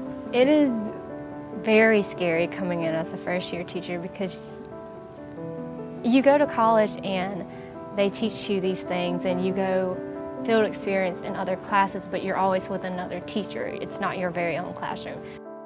The administrative support is pretty good here as well. Our administration does support us. If we need anything, they don't hesitate to help us. So there's some administration support here as well that helps along with your grade level support. I do like that it's very close to the beach. I was from the Bayou, and that was only like a 15-20 minute drive from Dauphin Island, so the beach was right there. I do like the downtown area and also this is the birthplace of Mardi Gras, so I do like that too. There's Christmas parades, Mardi Gras parades, just a lot of things to do and a lot of activities to do here. I would recommend Mobile County Schools for someone who's searching because I believe it's a really good school system. You have support, you have so many resources, especially within Mobile County, to help you, and they have the first-year teacher training as well, which kind of helps you get into teaching.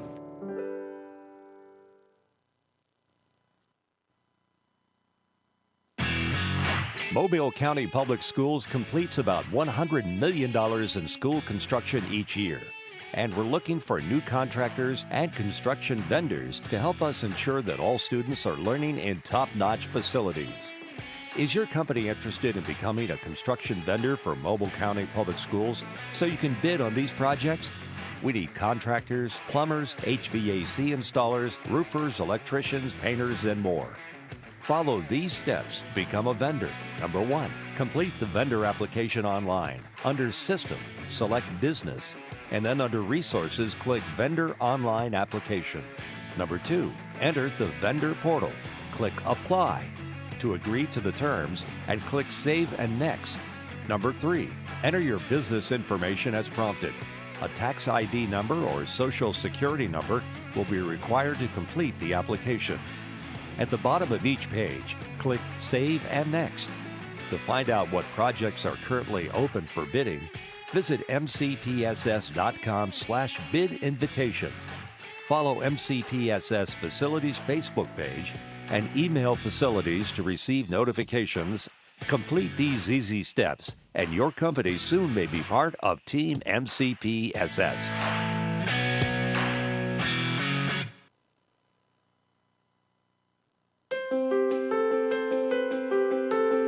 The reason why I started teaching was because I knew that I wanted to inspire children.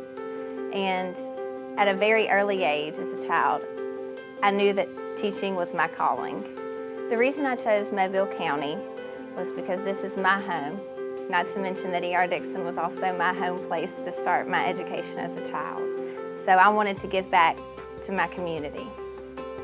As far as being a new teacher in Mobile County, I know especially here at E.R. Dixon, you will get professional development, you'll have a mentor, and you'll have plenty of people that you can lean on. Administration, coaches, math and reading coaches, intervention teachers that will all help you. And you'll be working as a team to make sure that children are successful.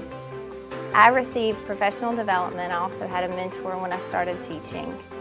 In addition, I had my grade level, so I could ask plenty of questions to all the time, whether it be over the weekend or first thing in the morning.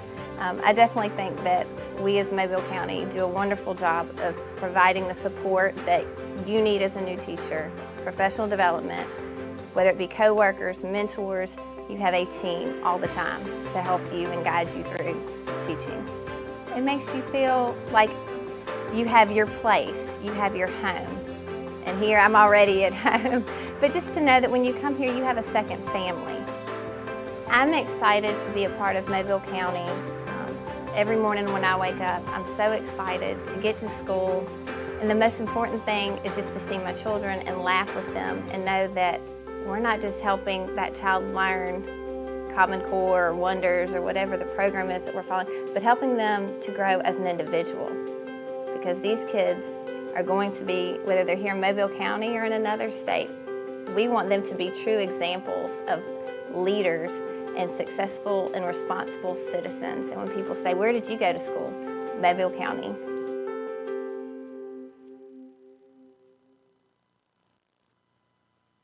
Did you know that missing 2 days of school per month has a negative effect on student achievement? And that chronic absenteeism is negatively impacting 1 out of every 10 Alabama students. Studies show students who are chronically absent are more likely to drop out of school. For every 1 day your child is absent from school, it takes 3 days for them to catch up. So if I am not sick, make sure I'm at school, because missing school means missing out.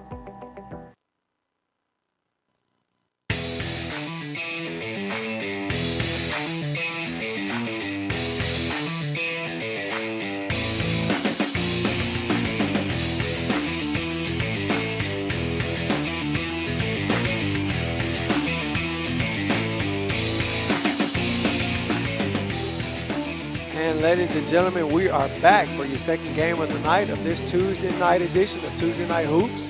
I'm Coach Trent Eager, and I'm here with the legendary Coach Ronnie Harrell. The Baker Hornets and the Davidson Warriors are ready to tip off. And Coach, can you tell me a little bit about your targets?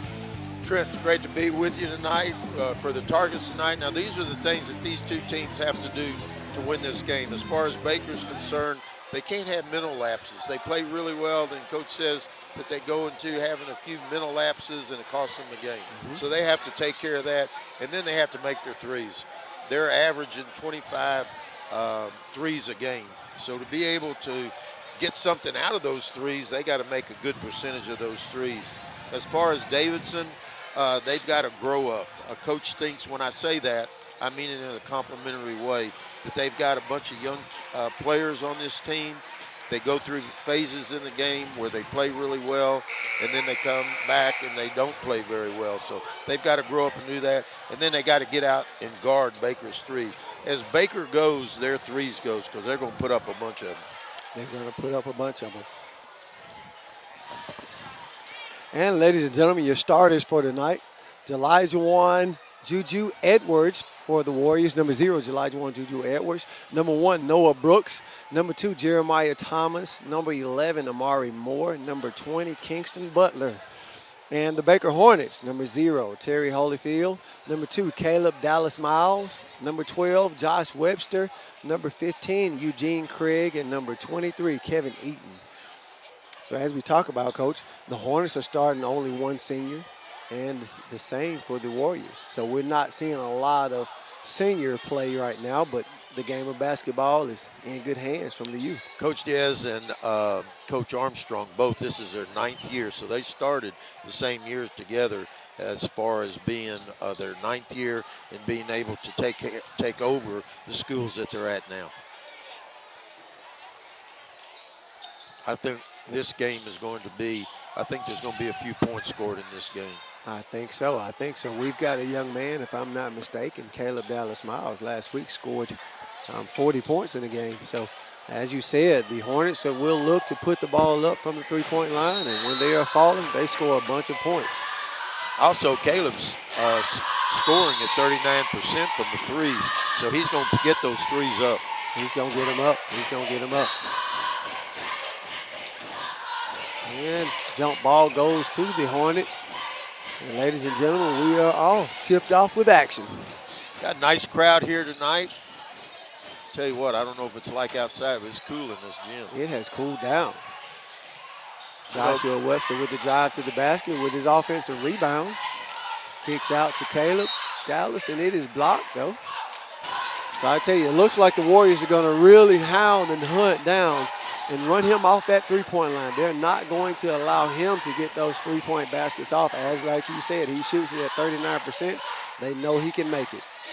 Coach Diaz has said that he really feels like that this could be one of the better teams that they've had at Davidson.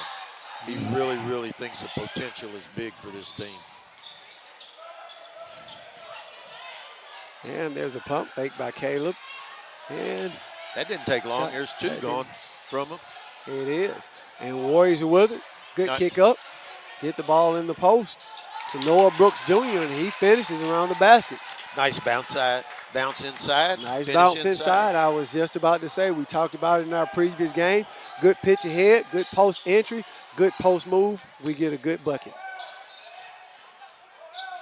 Coach was on our team for 2 years at South when we were going there from 2010 to 2012.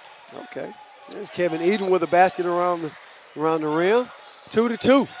6 minutes and 40 seconds in this ball game. I think this is going to be an inside-outside game where Davidson is going to be going more inside, and the Hornets are going to be wanting to shoot those threes. Absolutely. This is going to be good to be able to see, okay, should I go inside? Should I just put up as many threes as I can? We're going to see which one turns out the best.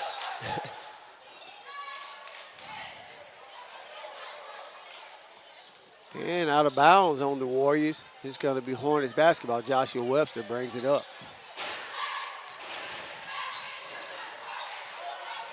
5'10" sophomore in Joshua. And there's a steal. And there's a basket by Noah Brooks on the break. I tell you, Noah went to the rim as though he wanted to do something at the rim. And it's a quick back to it by Caleb Miles right there for the three. That's number 3 for him as far as shooting threes, and he's got the green light. I don't know, Coach. I think that light is a little brighter than green. What do you? Well, he's got to be careful because he's had 1 3 blocked, and he almost had another one blocked. He's got to be able to know when the ball fake can go by him. Absolutely. As he gets that rebound right there and picks up a foul. This is going to be a fast-paced game. That's why I think that it's going to be high scoring. Fast pace with a lot of three-point basket attempts. I agree. That's a strong recipe. Hornets break the pressure and get it to Caleb. He attacks. Little Euro follow. Gets his own rebound. Oh, he had a pitch. He had a pitch back to Caleb. I agree. Had a really good pitch right there. Had a really good pitch right there. Elijah Edwards steps in and takes the charge. You don't see many charges being taken anymore. I was about to say, you don't see many charges being taken, and the adjustments to what the NCAA has made as far as the gather and everything makes it a little bit tougher for you to time and take the charge. But he did a really good job right there, beating him to the spot and taking that charge. I understand about taking the charge, but if these officials, it's embarrassing as far as my part to see somebody just drive to the hole uncontested and shoot a layup. Somebody's got to put a body in there and take a charge and not let them just drive straight to the hole. Absolutely. Layups we don't give. No. That's got to be a rule. You just don't give unrestricted, easy, open layups. As far as I'm concerned, that's just making the players softer and softer. Absolutely. As Kevin Eaton scores a strong basket right there for the and one for the Hornets. Gets nice the ball step around through. the rim, steps through, and finishes. Tell you that when your shots are not falling, when your threes are not falling all together, you've got a kid like Kevin Eaton that can finish around the basket and keep you moving in the right direction, drawing fouls, finishing, drawing fouls, and making free throws. I tell you, that's a luxury. 69% free throw shooter. 6'3" sophomore. Makes his free throw, capitalizes on the old-fashioned three-point play. 8-4. Baker Hornets way. Get the miss. They're off and running right now, Hornets are. Nice block. Eugene Craig with the drive, but it's blocked. And Kevin Eaton cleans up the glass right there on a good two-hand rebound. Joshua Webster drives it, but loses it on the tie-up. It's a really good tie-up right there by Elijah Edwards. Elijah Edwards has been all over the floor, defending and putting his nose right in the right places. He's the kid that took that last charge on the last possession. Joshua Webster did a really good job on defense here and got the ball and ignited that fast break. 8-4. Warriors get the ball inside and come up short but get the offensive rebound. Kingston Butler shoots it, but comes up with his own rebound. I like And he steps Kingston on the Butler's line. effort in there. You know, he's a thin kid. He needs to get in touch. He's a junior. He needs to spend his time this summer in the weight room. Absolutely. He's another 6'3" forward. Not afraid to play around that basket in the lane and at the rim.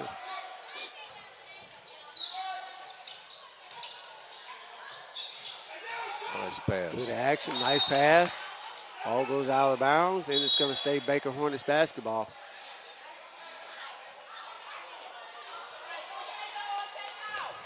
Noah Brooks is really active with or without the ball. He's always looking to come to the ball, see the ball. Really like his And 5 seconds. we've got a 5-second count as the Hornets couldn't get the ball inbounds. Well, it's going to be a turnover going to the Warriors. Again, another nice effort on defense. Let's see if they can make something happen and score off of it. You've got to find a way to capitalize and score on mistakes. 5 men around now. They're driving to the hole. They didn't post on that one. Drive. Oh, they called an offensive on Noah Brooks, so that's a huge play as he would have had the and one. That was a huge play. That was a huge play. So take that basket away. And the Hornets with the basketball out top. Joshua Webster running the offense. 8-4, 3 minutes left in this first quarter action. You know, the funny part about it, Coach, he officiated for a number of years. I don't know if he's still doing it or not. He so still he's does. seen both sides of it. He still does. Terry Holyfield with the drive for the Nice Baker official. Hornets. 10-4. We got a quick timeout with 2 minutes and 52 seconds left in this first quarter action. So he really is. He officiates our level, our game, our junior He's a college good level, official. and a really good official. Really good official. Really thorough, really good, really professional. Because, you know, there's times as a coach you really want understanding, you really have a question, and sometimes they may not want to explain, but Coach Diaz did a really good job. Hey, Coach, this is what I saw. And I'm sure that he carries that to his team to explain, this is what we can't do. This is why we can't do it. This is what's going to make us successful as to what we do. He brought his son, Little Jose, over to the classroom this past Sunday. He's going to be a player. Is he? He's going to be a player, no Awesome. question. I'm sure as much as he stays in the gym, he has no choice. He has a good eye for the ball. He doesn't mind. He's got some moves now, and he's going to be a player. He is a player. I tell you, we saw something unorthodox. You saw Caleb Miles with the drive to the basket right there. Didn't finish it, got the offensive rebound right there at the basket. I thought he had a layup. He kicked it out for a three, and you got Terry Holyfield for a three when you had a layup at the rim. So that's how much these guys trust their teammates and trust the three-point line. Good effort on both ends now, 13-4. Now, Davidson needs to be able to score some points and get a steal or two. They don't need to get too much behind early. Absolutely. As you have an opportunity right there at the free throw line, you've got Harrison Boudreau shooting the free throw, and he misses that first one. He's 6'4", sophomore, averaging 4 points, 5 rebounds a game. And he misses both of them. Yeah. And it's Hornets basketball. Joshua Webster with the ball out top. Running the scene. Tell you what, both teams run some good offensive stuff. Nice spin move. There's Kevin Eaton right there cleaning up the glass on the miss from Caleb Miles. Shot goes up, and it's Warriors basketball. Juju Edwards with the miss. I had a good look at it, just did not capitalize. You know, it's a shame when you make good moves, you show good effort, and then for whatever reason you don't come up with the bucket. Absolutely. You got good possessions, you just don't finish them. Those as a coach, as you go back and look at game and you chart those, you look at possessions where we got a clean look, we just didn't finish. As Caleb Miles, coach, shoots that one from the bleachers. That's his 6'3". That's his 6'3" in shot. this first quarter. In this first quarter. He's averaging 19 points a game. Like you said, he had 40 points in a couple games. So you don't score points like that without being able to make some threes. You do not. You do not. As he comes up with the steal and does not get that pass. He was looking for Joshua Webster right there. Looking at that replay, Coach, he shot that one deep. That ball would have been deep for a college three. And he shot it with heat on him. Absolutely. You know, that the defense was right on him, and he did a little step back. Absolutely. Oh, Warriors basketball. And Boudreaux is at the rim, but he is fouled by Kevin Eaton, looks like, as he had that layup. I can't believe how many shots that Davidson has taken right underneath. Got to finish those. And luckily, they are getting fouled. Luckily they are, but they have to capitalize and make free throws. And this is another miss at the free throw line by Boudreaux.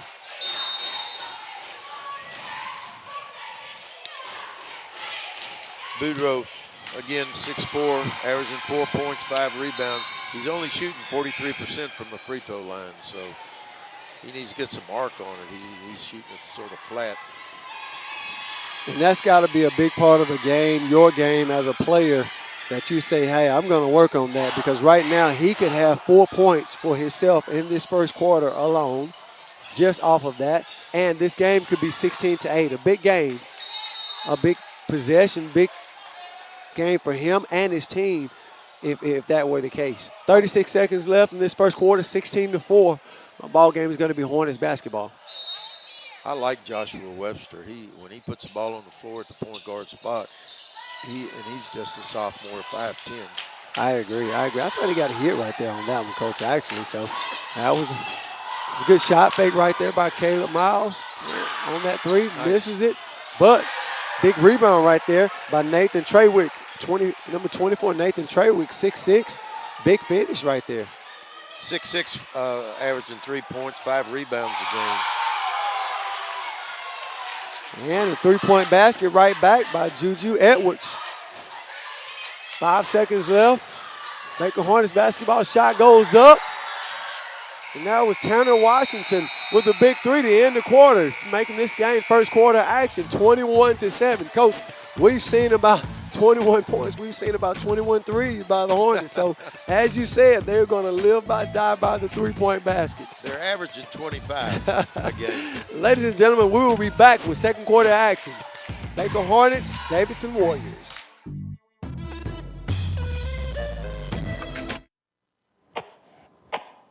What's the matter, baby? You're not feeling good?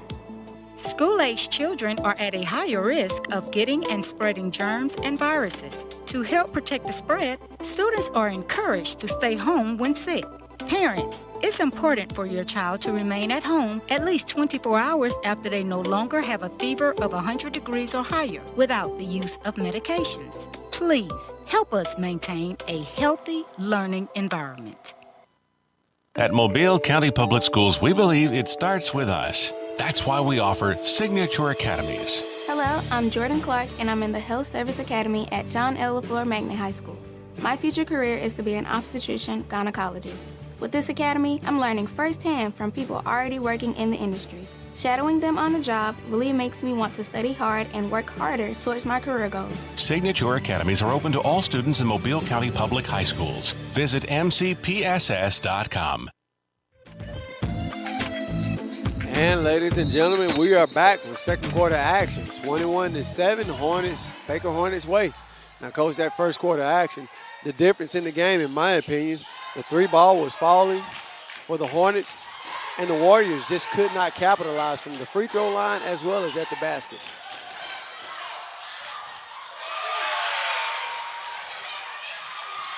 Nice job. And there's a I will not be denied basket by Julian Cook, the 6'1 senior, scoring at the rim. His three-point basket was blocked, but he got his own rebound and went to the basket, put his head down, and went and finished it. Comes up with the rebound right here, and the Hornets are off to the races as he just loses it off of his foot. You know, that time when that ball was shot, there wasn't one Davidson player that went to the offensive boards. When the way the game is nowadays, the game is spread so much because of the three-point shot. You've got to have at least 3 guys, 4 guys going to the offensive board because you're so wide, no one's going to keep you from getting in there. Absolutely, absolutely. You've got to find a way to do the small things. You're not shooting the 3 ball and you're not making free throws, so you got to do some other things that are going to keep you in this game. Offensive rebounds, steals, your pressure. So you've got to do something else that's going to keep you in it. You know, that was a nice move by Boudreaux inside. He did a little spin move. Just got to finish. Just got to finish. Just got to finish. Miles with it. Goes to the basket. Comes up short on the pull-up. Hornets with the rebound. And they get it back out to the top to their point guard, Joshua Webster. The absolute worst thing that you can do as a team when another team is shooting as many threes as Baker does is to give up offensive rebounds. Absolutely. You cannot give them second shots. Absolutely. Juju Edwards with the steal and goes up, and he turns it over on the break. Tell you, wasn't sure if he got hit or thought that shot was going to get blocked, but he stopped on a dime and went up. But Cook made a good play on the basketball right there. So and the ball goes back out. Davidson's has 5 turnovers, and Baker has 3. So the turnover ratio is about the same. But again, the difference in the game is the 3-point shooting. They're 8 for 19. They're shooting 50% from the threes, or right at about 46% from the threes. Absolutely. Joshua Webster with a strong drive, and he is fouled at the basket. That was close. That was. He had a really good move getting to the rim, and he drew the foul right there. And he's going to have 2 free throws. Just get a couple stops and make a couple buckets, they'll be right back in this thing. He'll be right back in it. Right back in it. And I tell you, this is the difference, though. Right now, Webster goes to the line and makes his first. So that's a 24-7 lead. Free throws are huge. He makes the second. He's shooting 64% from the free throw line. In such a small part of the game, but it adds up as they stretch the lead of this game right there just at the free throw line. 25-7, 5 minutes and 46 seconds left in this first half action. Number 15, Craig just checked in, a 6'2" senior, averaging 8 points a game. And 3-point basket is off the mark from the Warriors and is back to the Hornets' way. And ball is out of bounds on the Hornets. Eugene Craig with the turnover, just lost control of it, and it's going to be Warriors basketball. I tell you, Coach, and the Hornets are set back in their zone defense, almost pushing and forcing the Warriors to shoot the 3 as though they are. It's like a 1-3-1 zone that Baker's playing. They're running a little bit different. Their middle man goes out on the ball.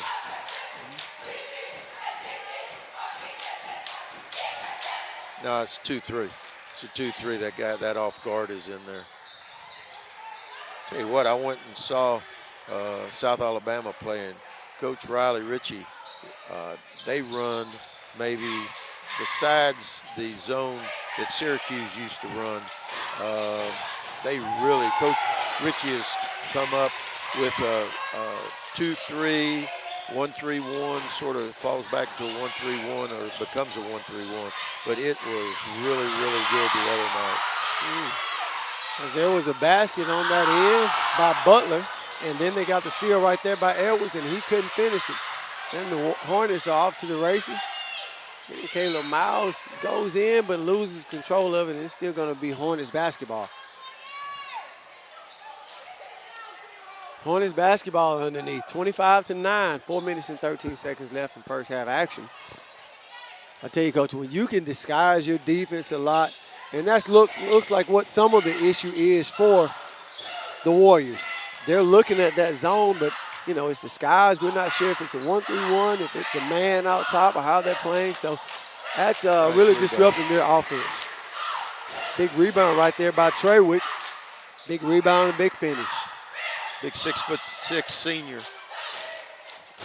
If he can get consistent, start going up and getting some rebounds and scoring inside, you know, he could play somewhere at the next level, junior college.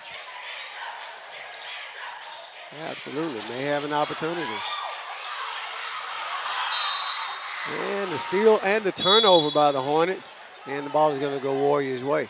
Tanner Washington was sort of pushing that. He should have pulled that thing. There was so much traffic in there. That was a start of pressure. A lot of congestion. Oh, they said that ball is going to go back to Baker, Coach. I thought that ball was. That's why we're not wearing stripes. That's why we are up here. That's why I don't want to wear stripes. I did that a long time ago. When I was coaching at Sam Houston State, they have the state prisons there in Huntsville, and I officiated theirs. I officiated high school. I'm going to tell you what, you go into a prison and start officiating, but you know what? They told me, and it was true, you won't have any problems with these guys in prison, because if they mess up, they can't play anymore. Oh, and wow. we had absolutely no problem. Oh, wow. Probably a lot easier than officiating these games, Yes, I'm sure. Yes. And you know what? There were some good players in there. Oh, man. As we had another deep ball right there a minute ago, Coach, by Caleb Dallas Miles. I mean, he shot another deep one, Coach. I don't think he looks for the line at all. No, not at all. I don't think he even. I think you're 100% right.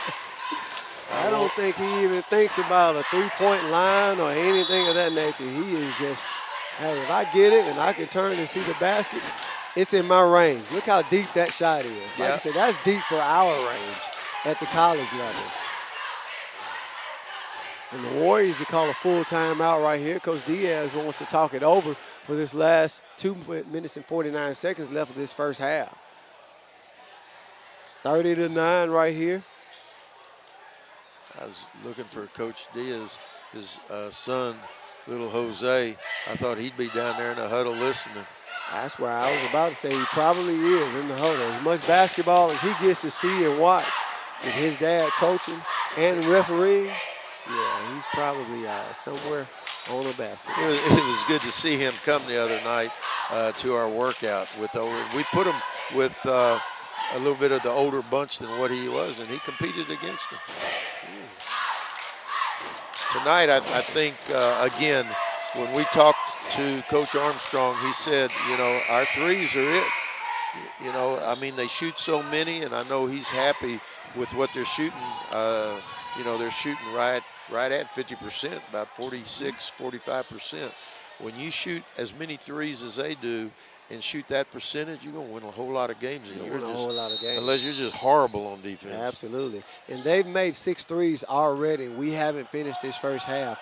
And that's what one thing Coach was talking about his last game against Mary G. They just did not shoot the ball well. So I'm sure he wishes he could take some of these and carry them back to Friday night. Well, there's no question about that. That was Noah Brooks. He caught the ball at the 3, and for you young kids that are watching, for him to be able to get to the ball, he did one simple ball fake, and they rose the defense up and went down and scored a layup. Scored a layup. As the Warriors make a little run here. Absolutely. They turned up their pressure. Juju Edwards with the steal and the basket on the break. So let's see if this pressure, this half-court pressure, can cause a little trouble for the Hornets. And they nearly come up with the steal right there. Yeah. And nearly come up with it again. I tell you, they have turned up the pressure, and that may be a big turning point in this game, 30-13. So let's see if Coach Diaz at timeout makes an adjustment to find something for his team. And Baker's playing right now like they're behind. I mean, the pressure's been picked up by Davidson, but Baker's got to play and be sharp with the ball and make good decisions. And the turnover right there on the Hornets, and Noah Brooks with the rebound, and he takes it up and misses it, and we have a foul on the Warriors. So the Hornets come up lucky right there. They did. With that one. They came up lucky right there. That wasn't a basket or a foul. Warriors extend their pressure a little bit, so let's see if that makes an adjustment. A minute and 32 seconds left, 30-13 left in this first half action. And they do get that steal right there. Noah Brooks comes up with it. Got a minute and 22 seconds, get a good shot. Drop off by Noah Brooks. And he drops it off right there to Amari Moore, and he picks up the foul, the freshman, Amari Moore. So let's see if he can capitalize and make free throws. Tell you what, Nathan Trawick on that one, his philosophy is you only get 5 fouls. I'm gonna make use of every one of them. I'm gonna make use. He got it definitely on that one. And you will feel my foul. You will feel this as he comes out of the game right now. Amari Moore, he's shooting 68% from the free throw line. Makes the second of 2, making this game 30-14. And they extend the pressure and almost get the steal right there. Juju Edwards does. And it's still going to be Hornets basketball. Coach Armstrong calls a timeout to talk it over. Amari Moore is just a freshman in there. He's averaging 3 points. He's come off and on to my classroom. He's won at a young age now. He needs, after this basketball season, he needs to get in the gym and lift weights. For all you kids out there, skills, you have to have skill work. You have to play on teams and play the game of basketball, but you got to get your body ready every year for the next year. You have to work. We tell our guys all the time, me and my coach and Steph, your body is your tool. If you can't work, you can't eat. So if you can't take care of your body, how can you actually stay on the court and be effective, be at your highest level? You can't expect to get a college scholarship. I don't care if you're averaging 15, 18 points a game and you come out of high school 6'1", 6'2", 160, 165. And if you are, you're going to have to be a tough and a strong guy. Caleb Miles with the open look, and he hits it, knocks it down on the break. It's a good drive and kick, and finding Caleb, 33-14, 56 seconds left in this first half action. Noah Brooks raises up, and ball goes down as far as it possibly could without going through. And Caleb Dallas turns it over right there at half court and picks up a foul on the way. Yeah, that was a frustration foul by Caleb. He turned the ball over and he was frustrated with himself and then got the quick foul. Absolutely, absolutely. So 42 seconds left in this first half action. Noah Brooks with it. And turns it over. And it's going to be Hornets basketball. Terry Holyfield with it out top, running the offense. Let's see what they do here in the half.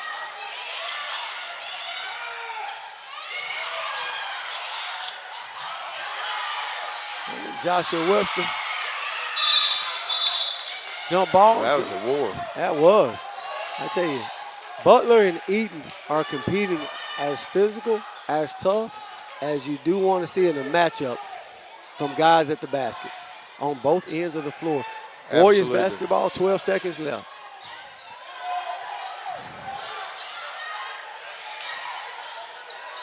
Noah Brooks with it with 4 seconds left. Drives the basket and up. But Butler gets the rebound, offensive rebound, and finishes. And the basket is good. The basket is good, 33-16. 33-16 to end the half. So that's a big bucket right there. That is. I'm sure Coach Diaz is happy about that. Always nice to go in on a positive note. So ladies and gentlemen, 33-16 to end our first half action. We will be back with more action.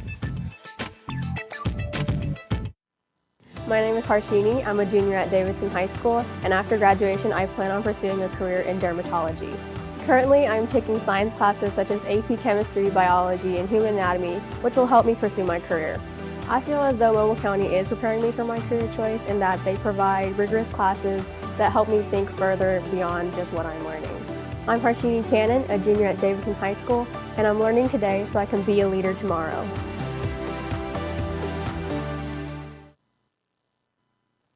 This is a program for any middle school student who's actually behind. This opportunity offers kids a chance to do 2 grades in 1 year.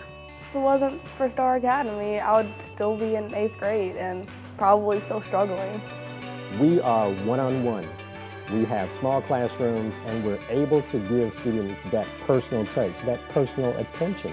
I know I'm coming to see good teachers, good attitude, and also they're here to teach us what we need to learn. They may not stand at the front of the classroom, but they make learning possible every single day. HVAC technicians, electricians, plumbers, carpenters. Their work keeps students safe, comfortable, and ready to learn. Join the backbone of Mobile County Public Schools. Great pay, great benefits, real purpose.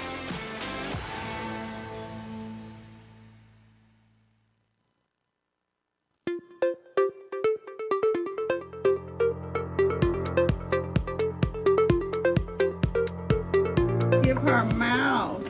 Oh, look at there. Isn't that pretty? Let's put her down. Every great story begins with a first chapter. For thousands of children across Mobile County, that chapter begins here, in the pre-K classrooms of the Mobile County Public Schools, a place where curiosity is encouraged, friendships are formed, and the foundation for lifelong learning takes root. Pre-K Mobile County Public Schools offers 67 first-class pre-K classrooms across 39 schools within the Mobile County Public Schools district. The pre-K program has to offer parents a high quality of early childhood education that focus on early literacy, math, social services, problem solving, and more than anything, it gives parents a peace of mind to know that their child is in a safe, encouraging, and supportive environment. The MCPSS pre-K program is designed to provide a high-quality, early learning experience for every child. In classrooms led by certified early childhood educators, students learn through exploration, imagination, and play. Essential tools that prepare them for kindergarten and beyond. From language and literacy to early math and science, lessons are designed to spark curiosity and foster a love of learning at every turn. They're an empty slate, and it allows us to work with their behavioral components, the emotional, the social, the cognitive development of just little people, because we know that 90% of the brain development takes place by 5 years old, and so that gives us an opportunity to get those little ones before they come up to kindergarten. That gives us an opportunity to build those skills and to build them in those areas. In MCPSS Pre-K, teachers do more than instruct, they nurture. Each day, educators build relationships that help students feel safe, confident, and eager to learn. Our classroom academic learning environment is, it's a hands-on, everything is geared toward what they need to know and their development. We have different areas in the classroom. We have a block area. We have a writing center, science center, and we have an art center where they can be creative. Right now, the art center is filled with fine motor activities for them to do, to build up their fine motor skills for the writing process. As one of Alabama's largest school districts, Mobile County Public Schools proudly offers first-class pre-K classrooms across the county, ensuring that more families have access to high-quality early education, regardless of zip code. This expansion has been especially meaningful for rural communities, where access to early learning once meant long commutes or limited options. Now, children in every corner of Mobile County can begin their educational journey close to home, supported by caring teachers and modern classrooms. Being a rural school, our students just don't have that opportunity for preschool. That's very limited. We're not like a big city where there's a preschool all throughout that you can just select one. Our children do not have that opportunity here. And so it is vital having the 3 units to prepare our kindergarten classes for the following year. The Mobile County Public Schools pre-K program is more than a classroom. It's a community of learning, discovery, and growth. Kids that attend a high-quality pre-K program, typically they perform better than their peers in reading and math, and they have a higher graduation rate. The screening process for Mobile County is for evaluation and placement to see where our students are. Anybody can apply to the Mobile County Public Schools First Class Pre-K program. You just have to have a 4-year-old that will be 4 on or before September 1st and reside in a Mobile County district. Learn more about the Mobile County Public Schools Pre-K program at www.mcpss.com.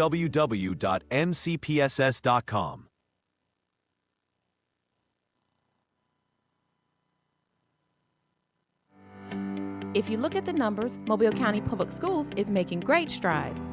With more than 53,000 students, 7,000 employees, and 90 schools, we are consistently increasing our 4-year graduation rate and our first-class pre-K program. We continue to strive for national recognition and continue to prepare our students for the global workforce. And we do all of this with one goal in mind, to equip and empower college and career-ready graduates. Mobile County Public Schools. We're learning today, leading tomorrow.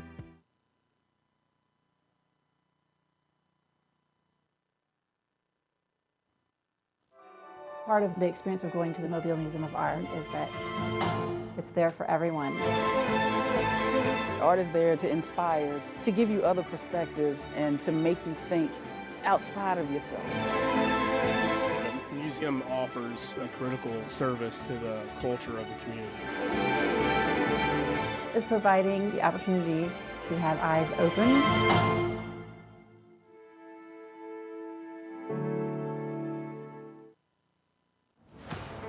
They may not stand at the front of the classroom, but they make learning possible every single day. HVAC technicians, electricians, plumbers, carpenters. Their work keeps students safe, comfortable, and ready to learn. Join the backbone of Mobile County Public Schools. Great pay, great benefits, real purpose.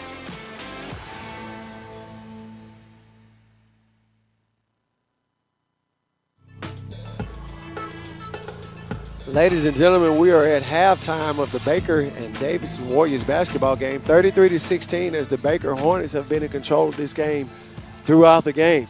And, Coach, one of the biggest differences in this game is the three-point shooting. There's no question. We said at the beginning of the game, Baker averages 25 threes a game, and they're going to get that and more. But the thing is, tonight, they're hitting right at 50% of their threes. It's about 46, 47%. So when you can do, any team does that, it turns out good for you. Absolutely. One other thing also is that they've got 33 points at halftime. They're averaging 62, so they're right on base to getting what they're wanting to score. And Davidson averages 52 points a game, and they've only got 16 points. So my point being, Baker is scoring points, and they're also holding Davidson to under what they're used to scoring. Absolutely. And looking at the stats of this game, it wouldn't be too hard to tell who would be winning this game without looking at the scoreboard. You look at the field goals and you look at the three-point line, they're shooting 50% of 6 of 12 from the line. They're 3 of 3 from the free throw line. And the rebound battle is 20-6. So if they're not making the shots, they're getting extra shots and finishing at the free throw line or at the rim as well. So kudos to the Baker Hornets. They're capitalizing in all phases with Eaton at the basket and offensive rebounding, as well as other guys around the three-point line and finishing. In today's game with the three-point line, your kids are going to, individuals are going to get three-point shots up. There's no question about it. If you're going to be able to beat any team, you have got to be able to rebound against three-point shooting. You've got to be able to rebound the basketball, and that's effective. You see guys that are able to stay on the floor, but it doesn't look like they're as effective. You say a Draymond Green in general, but they do the little things. They get their guys that can make shots. They're shot takers. They get them extra shots. They get them extra plays. They get them open, and that's some of what you've seen right here. Kevin Eaton has done a really good job for his Hornets, getting extra possessions, offensive rebounds, finishing for himself, or kicking it back out. As they open up the game with a good flare and a good kick to right there to Eugene Craig, and he knocks that down. And here they come. Here they come. You know, right back shooting that three-point shot. Straight out of the gate, 36-16. And the Warriors try to match. Missed that three, but they get their offensive rebound. You've got the freshman out there, Amari Moore, with it as he starts the second half. I'm glad to see him out there. He's been coming to the classroom for a number of years, and it's glad to see him out there getting good quality time on a good high school team. We're going to see now. I know Coach Yez has said that they got to guard the three-point line.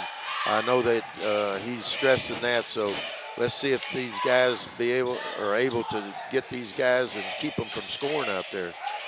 Absolutely. Well, Coach, I'll say, man, I don't think they have to guard the three-point line. I think they have to guard the half-court line, meaning pick these guys up as they cross half court. Because we've looked at these three-point attempts that they're taking. They're not looking for the line. They're looking for the rim. Wherever they catch it and they feel comfortable, they're raising up, shooting, knocking it down. There's no question. Just like a while ago, Noah Brooks, when he had the three-point shot and he felt the defense coming at him, he gave one little ball fake, and the defensive player flew by him, and he went on in for a layup. Absolutely, absolutely. Eugene Craig with the drive right there, and just comes up short. Ball rolls out. Nice hesitation move. Nice move by Amari Moore. Really nice move. Got poked from behind and goes out of bounds, so it's going to stay Davidson Warriors basketball right here. Out of bounds under, so it's going to go in and goes into Noah Brooks. Nice pass inside, nice finish. And Noah Brooks does a really good job of finishing around the rim. And again, Amari had a really nice pass in there that led to that layup. Absolutely. Drive and kick out to Caleb Miles. Eugene Craig with the shot again. It just comes up short, so Amari Moore with the rebound. And they're just giving them one shot. They have not got a second shot in the last 2 minutes. Absolutely, that's a big difference. Shots, offensive rebounds. Nice follow. Nice follow. I tell you, Noah Brooks has done a really good job of being all around, being in the right place at the right times, finishing, making plays for the Warriors. Yeah. Good drop off by Joshua Webster to Kevin Eden, and he drops steps and finishes at the rim. I tell you, Coach, he looks like he wanted to go up and bring the rim down. That's a 4. He should get 5 points for that one. Absolutely. Three-point basket by Juju Edwards is good. And there is a foul on the play.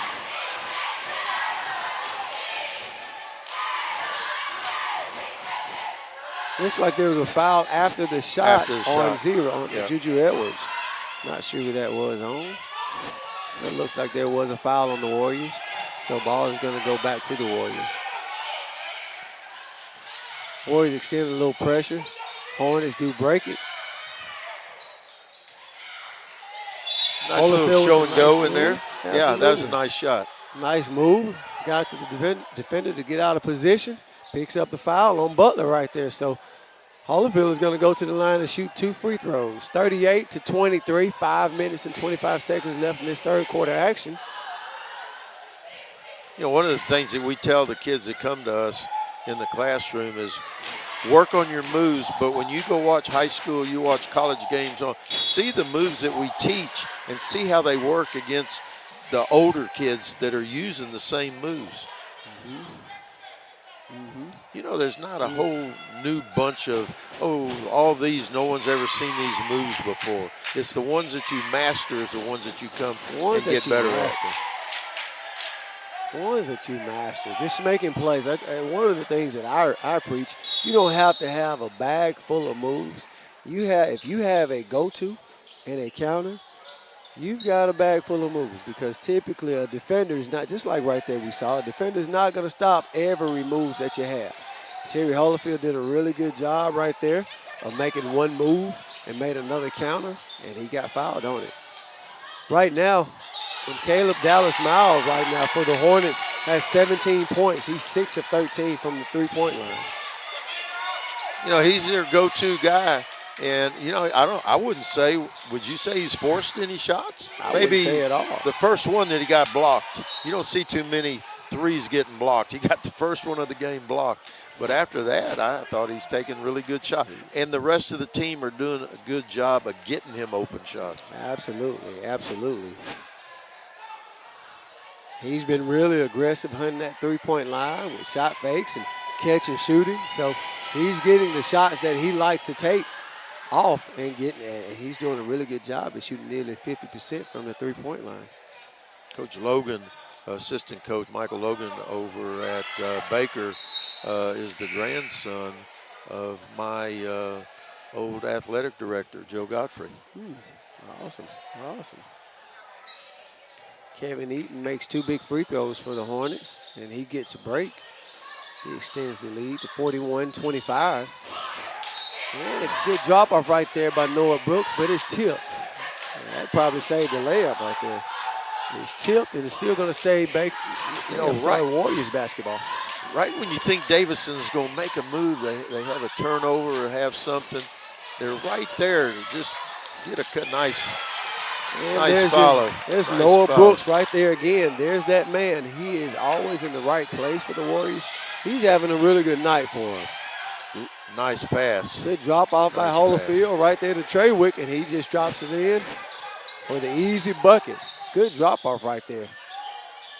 I tell you, when you've got good guards that can handle pressure and make plays out of pressure, it relieves you a lot because plays do break down.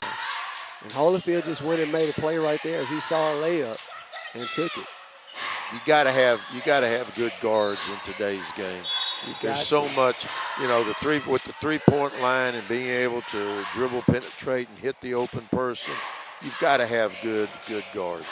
Absolutely, you've got to be able to make plays, and guards do that. Inbounded with the Warriors.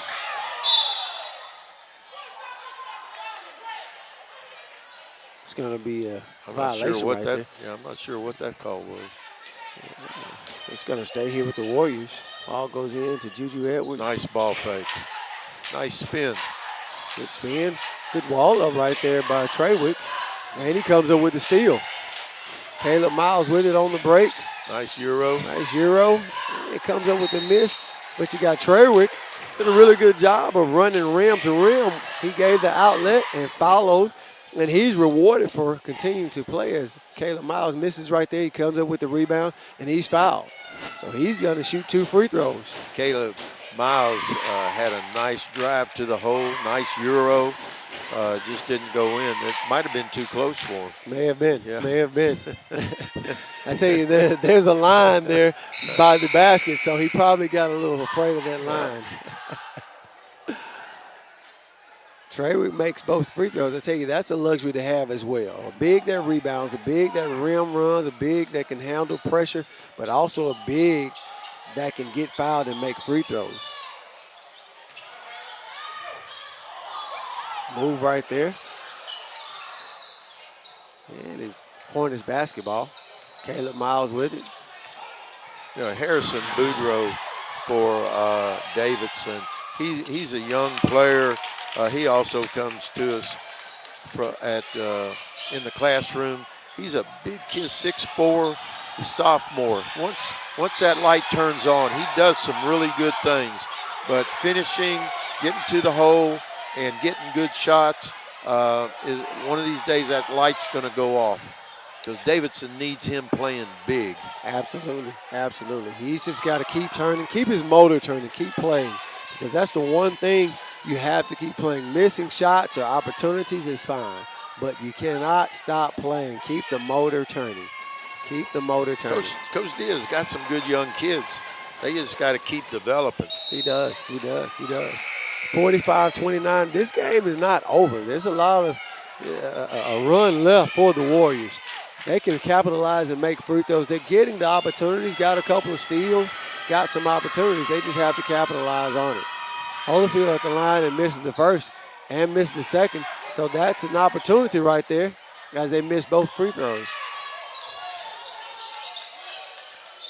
One of the reasons why that Baker has struggled some is because they have no starters back from last year's team. These are all new starters, actually a young team also. So now they're getting better and better, and the same thing with Davidson. Absolutely. Just have to grow and go. Inbounded to the Warriors. Bujo Nice with it. spin move. Nice spin move with the left Gotta hand. finish it, Comes big up short. fella. Gotta Yep. finish it. Gotta finish it. Holyfield with it on the drive. Now the Hornets are doing a little bit of standing, trying to figure out what they want to do with the basketball. Jeremiah Thomas, he is quick. Absolutely. I mean, when he gets on you on defense, you're not getting away from him. And there was Tanner Washington, coach. There was a good drive, and he finds their shooter, finds their man, Caleb Dallas-Miles, for the corner three, and he knocks it down. And right there, the Warriors turn it over right there on the attack, and it's going to go back to the Hornets, 48-29. So every time that the Warriors have an opportunity to capitalize, there's a mistake made, losing a guy, and they lost the wrong guy right there, and he makes a three, and then down here on offense, they turn it over so they don't get anything out of that possession. Exactly right. I agree 100%. So right now, they can't afford to have too many wasted possessions as the lead is 19 right here. Nice crossover. Nice crossover move by Tanner Washington. He misses it. But they get their own rebound. Joshua Webster drives to the basket, and he takes too many steps. And so it's going to be a travel going back to the Warriors. They need to score on this possession. They need to. They need to get Noah Brooks involved, as he does have the ball, and he comes in with a pull-up. He misses it, but I tell you, that's a really good miss, and they have to get back. He got Treywick on the break, but he misses it, comes up with his own offensive rebound, continues to play. He's doing a really good job of that, continuing to play, and he's rewarded for it with the offensive rebound putback. You know, he plays bigger than what he really is. Absolutely. The 6'6" senior is really active around the basket, rebounding strong, two-hand rebound, and finishing at the rim. Warriors working around, looking for a good shot. The dump off at the rim. Nice pass. Nice pass, nice pass right there. And that's Caden Pennerman with the finish at the rim. 50-31, 48 seconds left in this third quarter action. Joshua Webster with the basketball out top. Nice pass. Nice pass, drop off to Treywick at the right place at the right time. Big man has soft touch around the rim and goes up and drops it in. Tell you, he does a really good job of not looking down, not putting the ball on the floor, just going up to finish. Goes up right there with the strong rebound and gets to the outlet, gets the break started quickly too. And Joshua Webster with the three-point basket. So that's quick offense. Off the glass, one pitch and one kick and a three-point basket. 7 seconds left. Noah Brooks with the shot. Treywick with the rebound. It's tipped. So it's rebounded and up and no good, no good. So it's going to be 55-31 to end this third quarter action.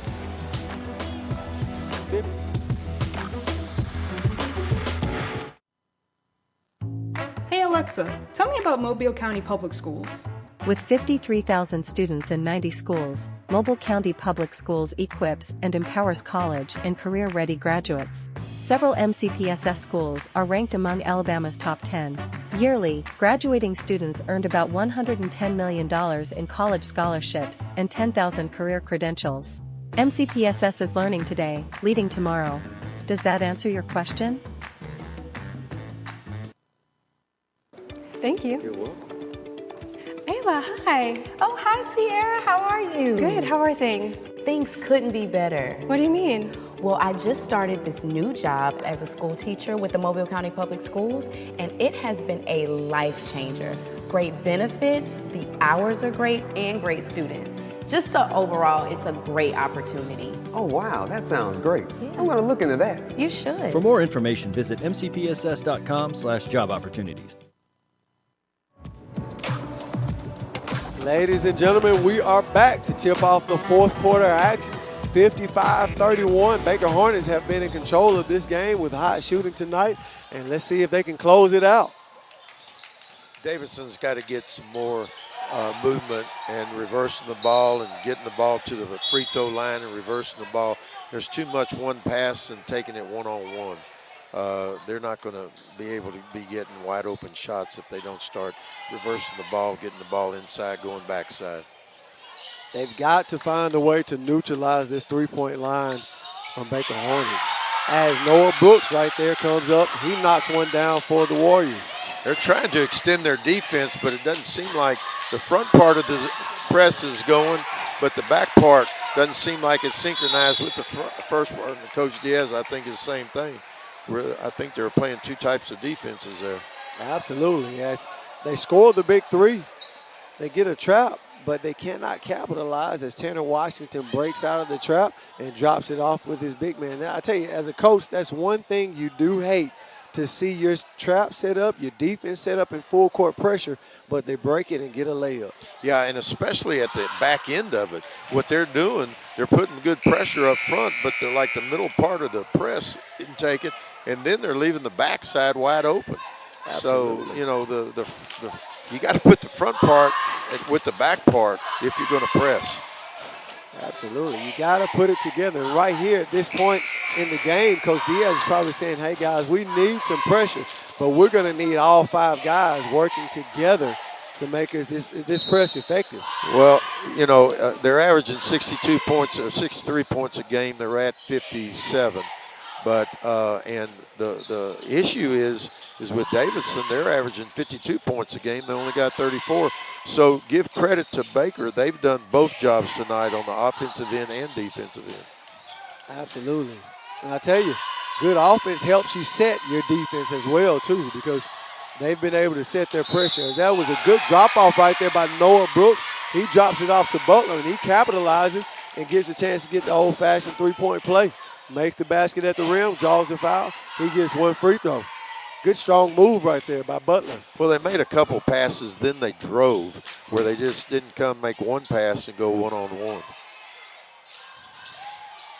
And he capitalizes on the needed three-point basket, makes that free throw. Let's see if this press can get the whole press together and see if they can capitalize on it.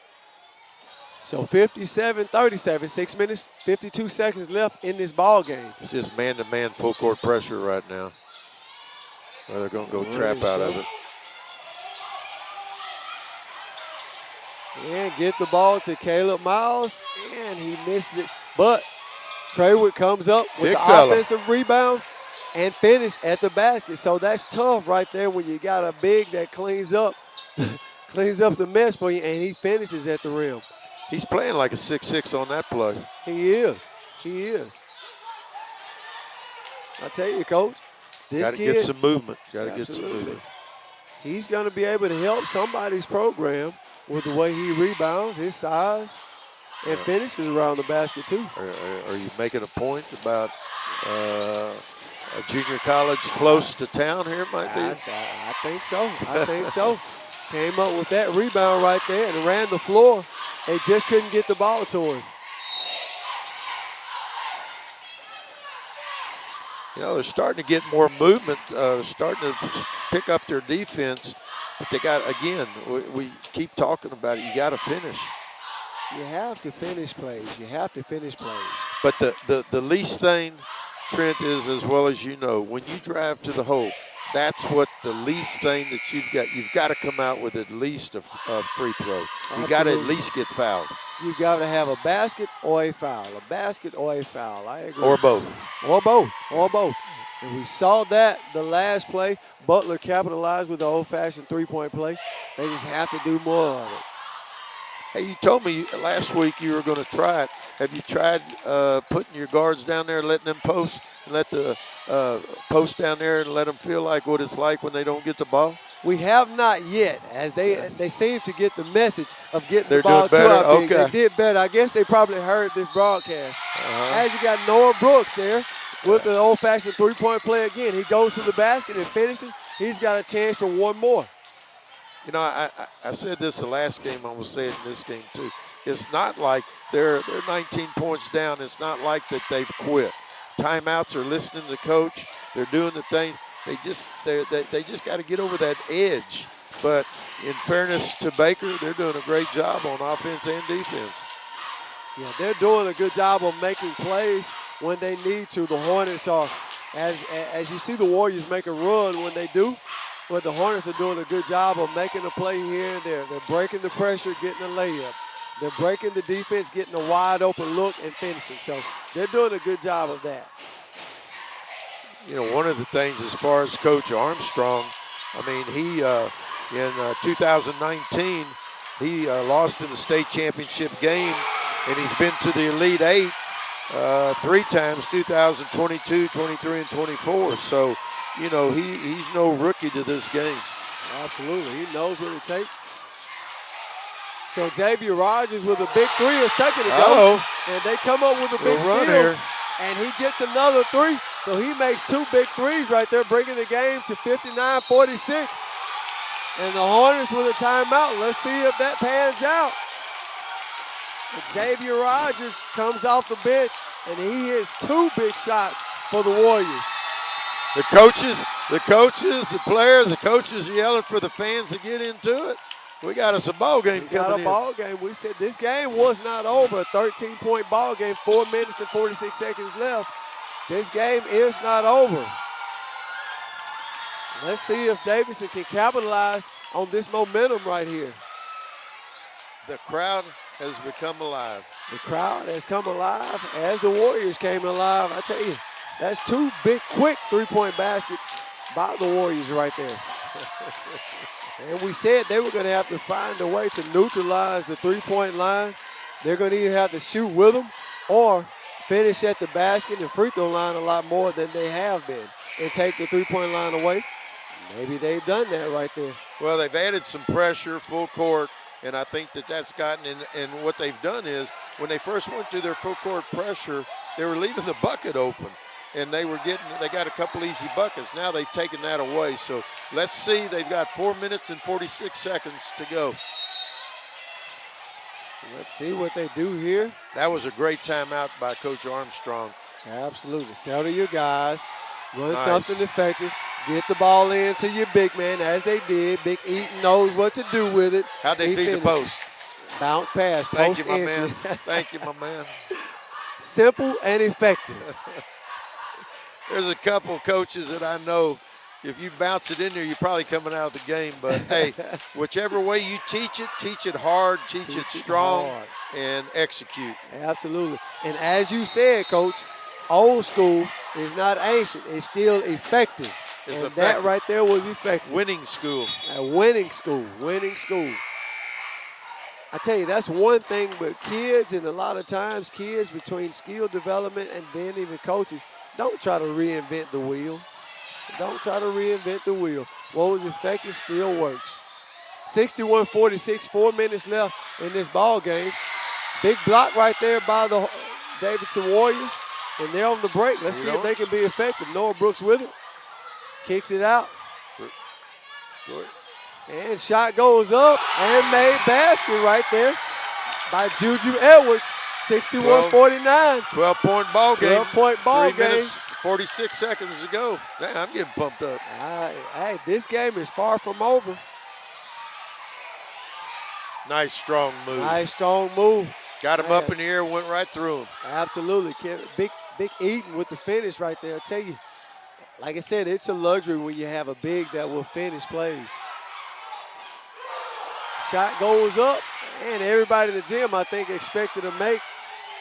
But the Hornets with the rebound and off to the break. Holyfield with it. Nice pass. Nice pass to find Eaton right there at the basket. So that's one thing you cannot lose track of. High percentage basket. You know, they went back and they started to see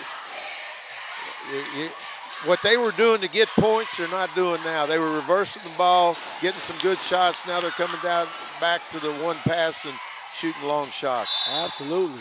And you've got Eaton at 6 for 6 around the basket. So he's got 12 points around the basket. So a big thing of what the Hornets have done, hey, we're not just going to settle for the three-point basket. If you're going to press us, we're going to get layups. And that's what they've done with their big man. Got to make these free throws. Got to make these free throws. Juju Edwards drove to the basket, drew the foul, and misses the first free throw. So free throws and shooting are a big part of the game for the Warriors that they have not capitalized. They left some points on the board. Let's see if he makes this second one. 65-49, 2 minutes and 48 seconds left in this ball game. And misses the second. And guess who? Big Kevin Eaton comes up with that rebound. He's had a very good night. He's had a really good night. Strong night. And drive to the basket, Joshua Webster with the finish. So as they've made their run, what the Hornets have done, okay, we're going to make high percentage baskets. They've scored 3 straight possessions at the rim. And that was a great timeout, the last timeout that Coach Armstrong did, because they was starting to get a little bit away from them. Great timeout. They came back, and they've gone from a 12-point lead. Absolutely. Back up to 18. So that's a really good way of controlling the game, because the game is about runs, as we talked about. And the Warriors made a really good run, made some shots, made it effective. It's a shame after the timeout that Davidson didn't come back and start reversing the ball, popping to the free throw line, getting some motion. They went back to 1 or 2 passes and bombs away, and they dug themselves back in a hole. Yeah, absolutely.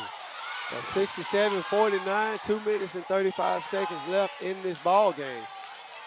Now let's see if the Hornets can close it out. Good old high school ball, and I enjoyed the other night going to watch South play.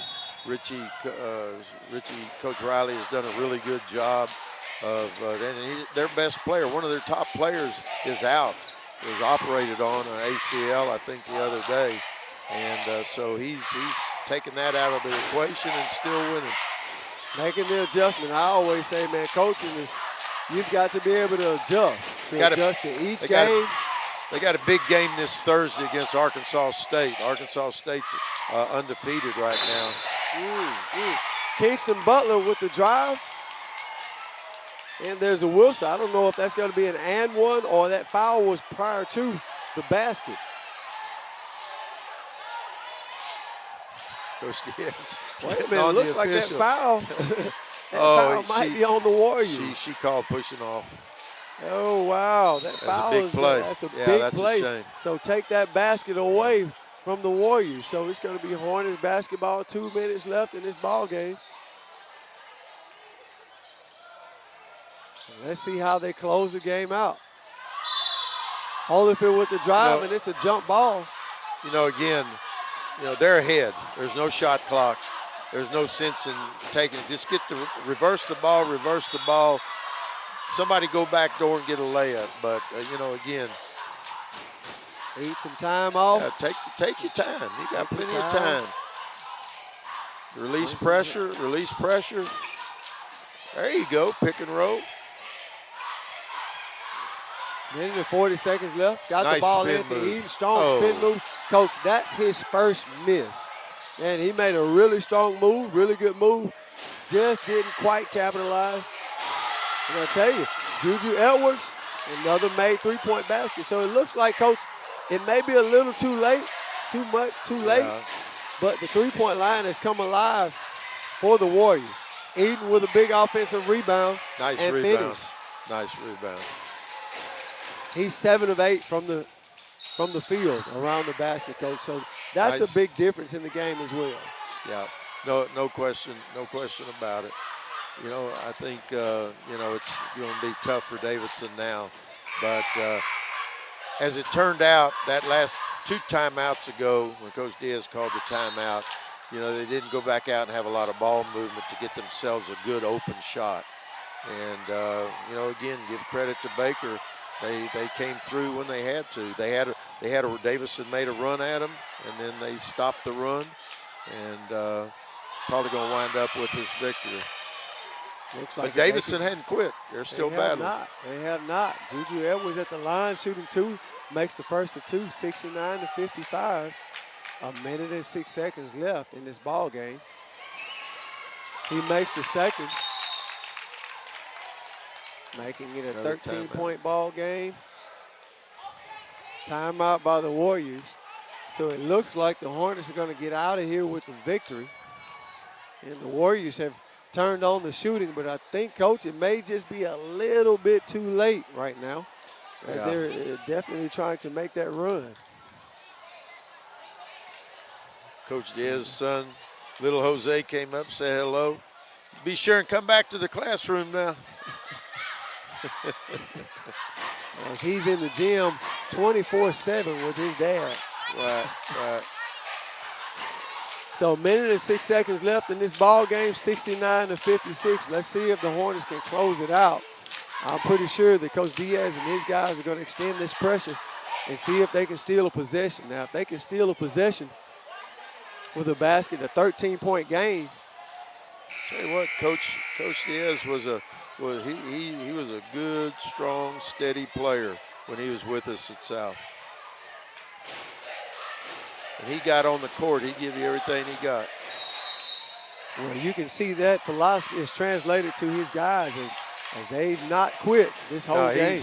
And he's a good person too. He's a good coach. Just got to get these guys, understanding when you got to pull it and run your offense. You got to do that, especially late in the game. Absolutely. And there's a turnover. And there's a score by the freshman Amari Moore. So 69-58. He's played well as we said. He really has. Played well tonight. He really has. Nearly another steal. Just take care of the ball, guys. Take care of the ball. Y'all are ahead. You are ahead. There 30 you go. seconds left There in the you go. ball game. 69-58. Just take care of the basketball. Eat some time. Run this game out. And the Warriors finally foul, but they still. It's a but little too late. more important, there was about 11 seconds that went off. Absolutely. And now they've got 3 fouls to give before there's going to be free throws. Tell you what, Juju hadn't quit. Absolutely No, not. he's out there playing hard. I like to see that. It's good.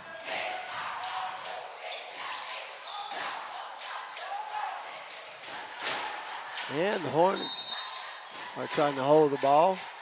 12 seconds left in this ball game, 69-58.